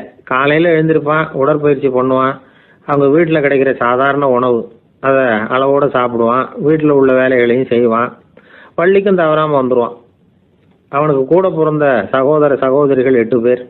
எல்லாரும் தன்னம்பிக்கையோட அவங்க வேலையை செஞ்சுக்கிட்டு இருந்தாங்க. இந்த பையன் எப்பவும் உண்மையை தான் பேசுவான், கடமையை ஒழுங்கா செய்வான். ஆசிரியர்களுக்கு இவனை ரொம்ப பிடிக்கும். அதனால இவனை அந்த பள்ளிக்கூடத்து மாணவர் தலைவனா ஆக்கியிருந்தாங்க. இது அந்த பெரிய இடத்து பையனுக்கு பிடிக்கல. மாணவர் தலைவனுக்கு பணிஞ்சு போறதுக்கும் அவனுக்கு விருப்பம் இல்லை. ஒரு நாள் வகுப்புல ஆசிரியர் எல்லா மாணவர்களுக்கும் ஒரு வேலை கொடுத்தார். எல்லாரும் அதை சுறுசுறுப்பா செஞ்சுக்கிட்டு இருக்கிறாங்க. இவன் மட்டும் சோம்பலா உட்காந்துருக்கிறான். ஆசிரியர் அந்த பக்கமா வந்தார். இதை பார்த்துட்டார். உடனே மாணவர் தலைவனா இருக்கிற அந்த ஏழை பையனை கூப்பிட்டார். பாருப்பா, ஏன் அந்த பையன் இப்படி சும்மா உட்காந்துருக்கிறான், என்னன்னு விசாரிச்சு சொல்லு அப்படின்னு சொல்லிவிட்டு உள்ள போயிட்டார். இவன் மெதுவா போய் அவன்கிட்ட விசாரிச்சான், ஏன் இப்படி சோர்ந்து போய் உட்காந்துருக்கிற அப்படின்னு. அவன் ரொம்ப அலட்சியமா இவனை திரும்பி பார்க்கறான். என்னோட சிரமம் உனக்கு என்ன தெரியும்? வீட்டில் என்னுடைய சௌகரியங்களை கவனிக்கிற வேலையாட்கள் 2 பேரும் இன்னைக்கு வேலைக்கு வரல. அதனால என்னோட வேலையெல்லாம் நானே கவனிக்கிற மாதிரி ஆயிட்டுது. அதனால சோர்ந்து போயிட்டேன் அப்படின்னு நான். அப்புறம் கேட்டிருக்கான், அது சரி, உன்னுடைய வீட்டில் உன்னுடைய வேலைக்காரங்க வராத போது நீ எப்படி சமாளிக்கிற அப்படின்னு கிண்டலா கேட்டிருக்கான். அதாவது இவன் ஏழைங்கிறதையும் இவன் வீட்டில் வேலை செய்யறதுக்கு யாரும் இல்லைங்கிறதையும் இப்படி சொல்லி கிண்டல் பண்றான். இந்த ஏழை பையனுக்கு இது புரிஞ்சுது. மனசு வேதனை போட்டுது. இருந்தாலும் வெளியில காட்டியாம சிரிச்சுக்கிட்டே சொன்னானா, எனக்கு அந்த கவலையே கிடையாது. என்னுடைய உதவிக்கு நான் நினைச்ச உடனே என்னுடைய காரியத்தை செய்யறதுக்கு 8 பேர் எப்பவும் தயாரா இருப்பாங்க அப்படின்னு நானு.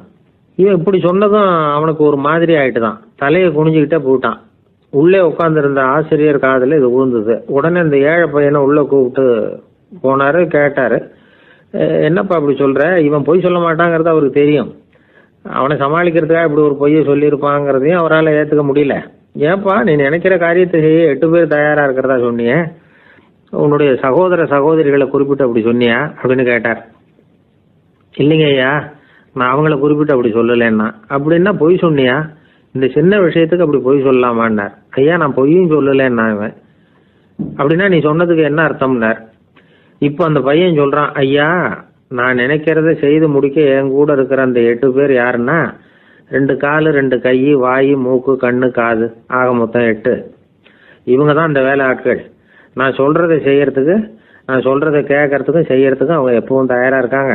அந்த அளவுக்கு என்னுடைய பயிற்சிகள், பழக்க வழக்கங்கள் மூலமா அவங்கள நல்ல நிலைமையில வச்சிருக்கிறேன் அப்படின்னா.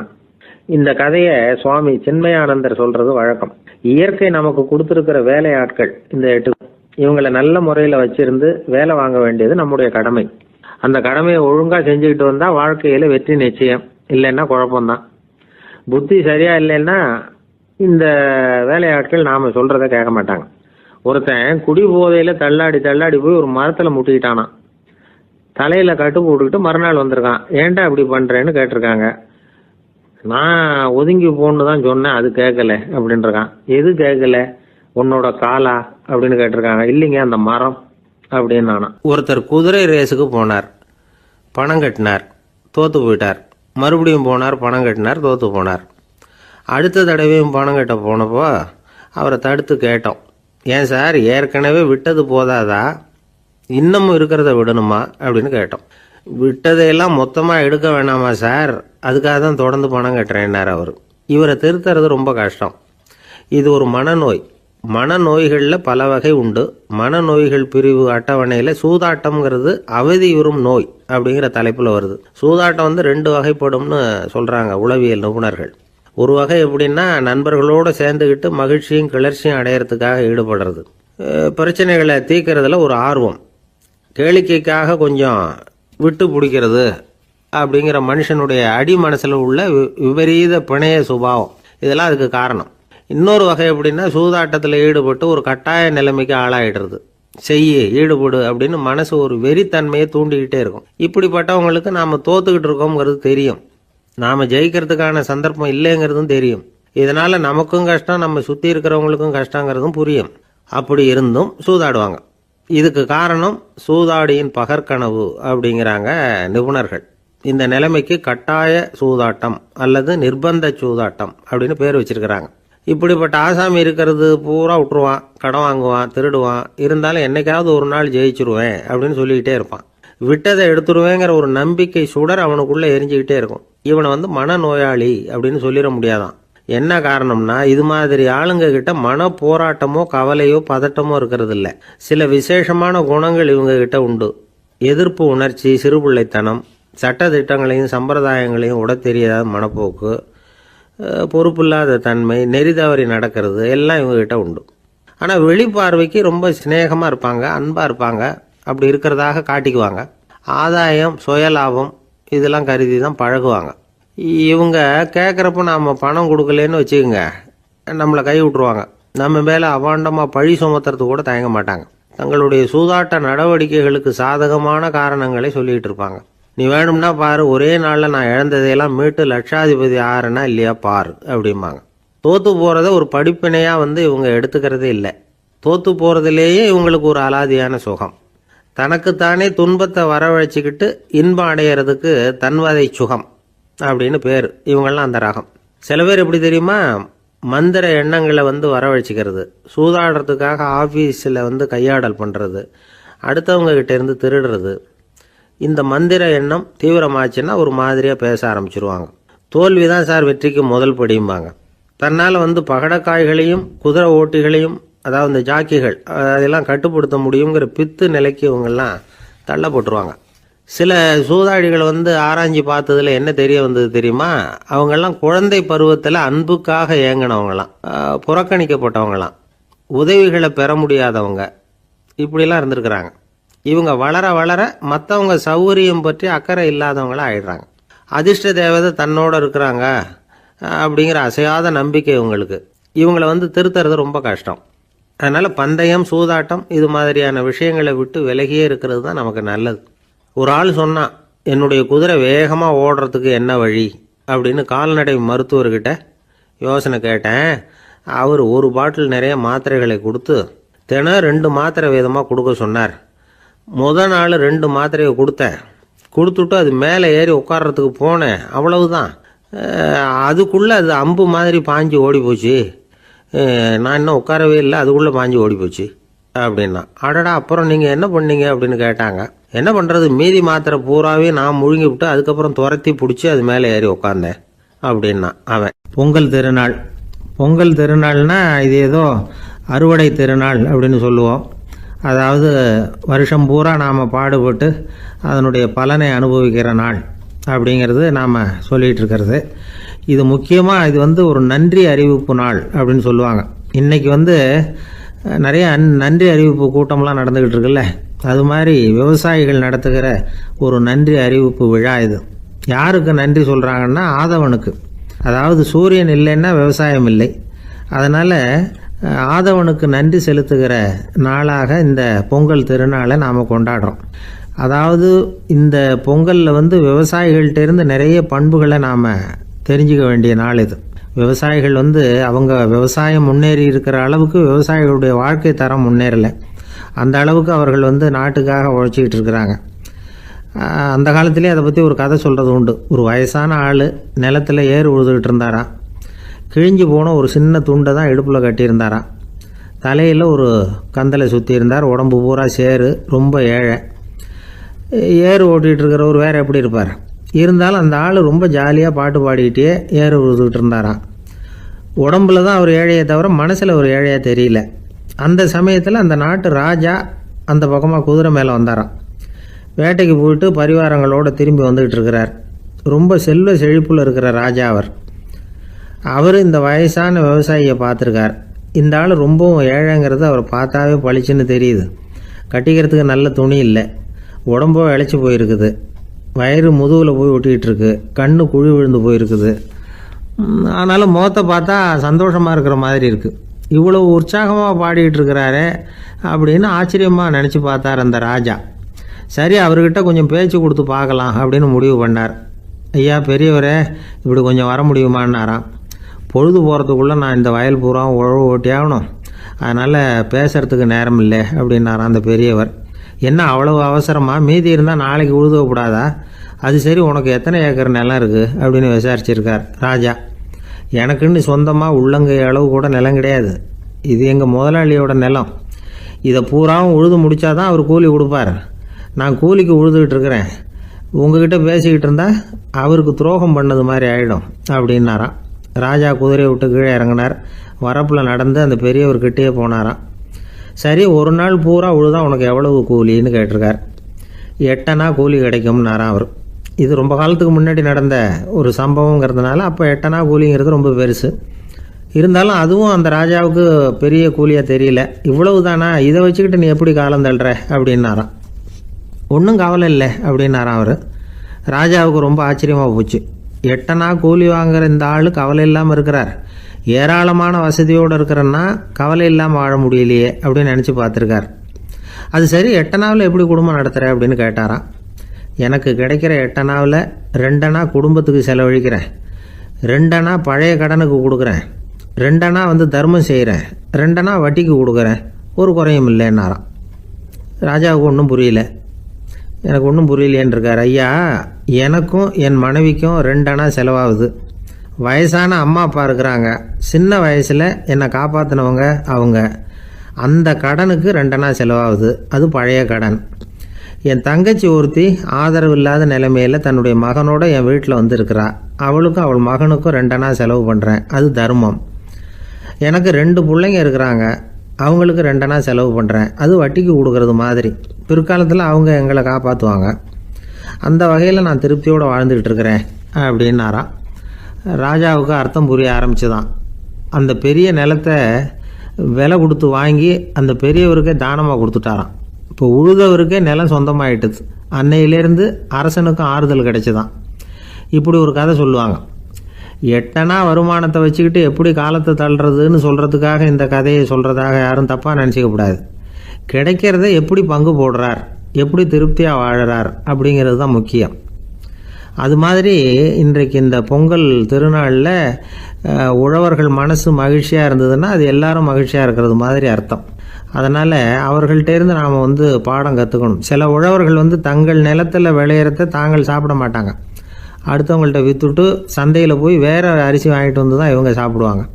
அப்படிப்பட்ட விவசாயிகள்லாம் இது உண்டு. பங்கிடுகிற பண்பை உழவர்கள்ட்டேருந்து கற்றுக்கொள்ளுங்கள் அப்படிம்பாங்க. ஒரு ஆள் நிம்மதியாக மகிழ்ச்சியாக இருந்தானா, உங்கள் நிம்மதிக்கும் மகிழ்ச்சிக்கும் என்ன காரணம்னு கேட்டிருக்கார் இன்னொருத்தர். என்கிட்ட இருந்தது பூராவையும் என் பிள்ளைங்களுக்கு சமமாக பங்கு போட்டு கொடுத்துட்டேன், எனக்குன்னு எதுவுமே வச்சுக்கல, அதுதான் நிம்மதிக்கு காரணம்ன்றிருக்கான். உங்ககிட்ட இருந்தது எவ்வளவு இருந்தது அப்படின்னு கேட்டிருக்காரு அவர். மொத்தமாக ஒரு 50,000 ரூபா இருக்கும் அப்படின்னு இருக்கான். அவ்வளவும் பணமாகவே இருந்ததா அப்படின்னு கேட்டிருக்காங்க இவங்க. இல்லைங்க, அவ்வளவும் கடன், அதை தான் பிரித்து கொடுத்துருக்கேன் பிள்ளைங்க கிட்ட அப்படின்னு நானும். அவன் அந்த மரத்தின் உச்சியில் ஒரு பறவை கூடு, ஏதோ ஒரு பறவை கூடு கட்டியிருந்தது. அது என்ன பறவைன்னா ராஜாளி. ஒரு குரங்கு அந்த மரத்து கிளையில தாவி தாவி குதிச்சுக்கிட்டு இருந்தது. அப்போ இந்த கூட்டுல இருந்த முட்டை அது கண்ணுல போட்டுட்டுது. அதுக்கப்புறம் அது சும்மா இருக்குமா? விளையாட்டா ஒரு முட்டையை எடுத்தது, மரத்தை விட்டு கீழே இறங்குச்சு. கீழே ஒரு குப்பை மேட்டில் ஒரு கோழி சில முட்டைகளை அது பாட்டுக்கு இட்டு வச்சிருந்தது. குரங்கு தன் கையில இருந்த ராஜாளி பறவையோட முட்டைய அந்த கோழி முட்டைகளோட சேர்த்து போட்டுட்டு போயிட்டுது. கோழி வந்தது, பார்த்தது, அதுக்கு ஒன்றும் வித்தியாசம் புரியல. தன்னுடைய முட்டைகளோட சேர்த்து அந்த ராஜாளி முட்டையையும் சேர்த்து அடைகாத்துது. கொஞ்ச நாள்ல குஞ்சுகள்லாம் பொரிச்சுது, எல்லாம் முட்டை விட்டு வெளியில வந்தது. ராஜாளி பறவையோட குஞ்சு அந்த கோழி குஞ்சுகளோடவே சேர்ந்து வளர்ந்தது. மற்ற கோழி குஞ்சுகள் போலவே இதுவும் குப்பையை கிளறிச்சு புழு பூச்சிகளை சாப்பிட்டது. காக்கைகள் தாக்கிறதுக்கு வந்ததுன்னா மற்ற கோழி குஞ்சுகள் மாதிரியே இதுவும் பயந்து போய் தாய் கோழியின் சிறகுகளுக்கு உள்ள வந்து ஒளிஞ்சுக்கும். இப்படியே கொஞ்ச காலம் போச்சு. குஞ்சுகள்லாம் வளர்ந்து பெருசாயிட்டுது. சிலது சேவல்கள் ஆச்சு, சிலது கோழிகள் ஆச்சு. அந்த ஒண்ணு மட்டும் ராஜாளி ஆச்சு. ஆனா ஒரு விஷயம், தான் ஒரு ராஜாளிங்கிறது அந்த பறவைக்கு தெரியாது. தன்னையும் ஒரு கோழின்னே அது நினைச்சுக்கிட்டு இருக்கு. அப்படி நினைச்சுக்கிட்டு குப்பை மேட்டை கிளறிக்கிட்டு இருக்கு. ஒரு நாள் சாயந்தர நேரம் இந்த ராஜாளி பறவை கீழே அது பாட்டுக்கு வழக்கம் போல குப்பையை கிளறிக்கிட்டு இருக்குது. அப்போ அண்ணாந்து பாக்குது. வானத்துல உயரத்துல கூட்டமா ராஜாளி பறவைகள் உல்லாசமா வட்டம் அடிச்சு பறந்துகிட்டு இருக்கு. அதை இது பாக்குது. இதுக்கு மனசுக்குள்ள ஏக்கமா போச்சான். அப்போ இதுக்கு ஆண்டவன் பேர்ல கோபம் வந்துதான். ஆண்டவனுக்கு என் பேர்ல ஏன் இந்த ஓர வஞ்சனை? என்னையும் ஒரு ராஜாளியா படைச்சிருந்தா நானும் கூட இந்நேரம் ஆகாயத்துல உல்லாசமா பறந்துகிட்டு இருப்பேனே அப்படின்னு நினைச்சு வருத்தப்பட்டுதான். இது வேடிக்கையா இருக்குல்ல? ஒரு வகையில பார்த்தா நாம கூட இந்த ராஜாளி பறவை மாதிரி தான் வாழ்ந்துகிட்டு இருக்கோம் அப்படிங்கிறார் ஒரு உளவியல் நிபுணர். நம்மால எவ்வளவு வேலை செய்ய முடியும் அப்படின்னு நாம நினைச்சுக்கிட்டு இருக்கிறோமோ அதை விட பல மடங்கு நம்மால வேலை செய்ய முடியுமா? பல மடங்கு வேகமாகவும் வேலை செய்ய முடியும் அப்படிங்கிறார் அவர். நம்முடைய முழுமையான பலம் என்னங்கிறது நமக்கே தெரியறது இல்லை. அதுதான் கஷ்டம். நம்முடைய பலம் தெரியாததுனாலதான் நாம எதுக்கு எடுத்தாலும் பயந்துகிட்டு இருக்கிறோம். ஒரு ஆள் இருந்தான். அவனுக்கு எப்படின்னா கோழியை கண்டா பயப்படுவான். ஏன் கோழியை கண்டா பயம்னா, அவனுக்கு மனசுக்குள்ள தான் ஒரு புழுன்னு நினைப்பு. தன்னை ஒரு புழுவா நினைக்கும் பொழுது, புழுன்னா கோழி வந்து கொத்தும்ல, அதனால கோழியை கண்டு பயப்பட ஆரம்பிச்சிட்டான். இவன் நடுங்கிடுவான். எதிரில் கோழி வந்ததுன்னா உடம்பு பூரா நடுங்க ஆரம்பிச்சிடும். வீட்டில் இருக்கிறவங்க பார்த்தாங்க. இவனை அழைச்சிட்டு போய் ஒரு மனநோய் மருத்துவமனையில சேர்த்துட்டாங்க.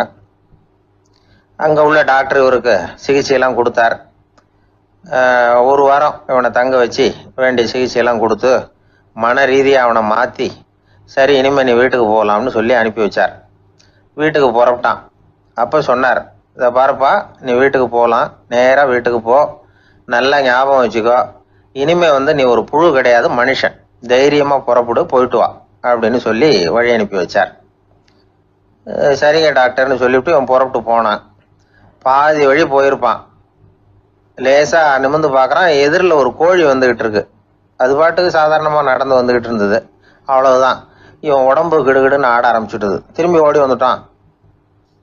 டாக்டர் கேட்டார், ஏன்பா திரும்பி ஓடி வந்துட்டேன்னு. பாதி தூரம் போயிட்டேன் டாக்டர், எதிரில் ஒரு கோழி வந்துகிட்டு இருக்குது, அதான் பயமா இருந்தது வந்துட்டேன்னா. டாக்டருக்கு ஒரு மாதிரி ஆயிடுது. அவர் சொன்னார், இதை பாருப்பா, நான் தான் சொன்னேனே, நீ ஒரு புழு இல்லை, மனுஷன். இனிமே நீ புழு கிடையாது, நீ ஒரு மனுஷன். நீ ஒரு புழு இல்லைங்கிறது இன்னமும் உனக்கு புரியலையா அப்படின்னாரு டாக்டர். நான் புழு இல்லைங்கிறது எனக்கு தெரிஞ்சுட்டுது டாக்டர், இது அந்த கோழிக்கு தெரியுமான்னு தெரியலையே அப்படின்னா.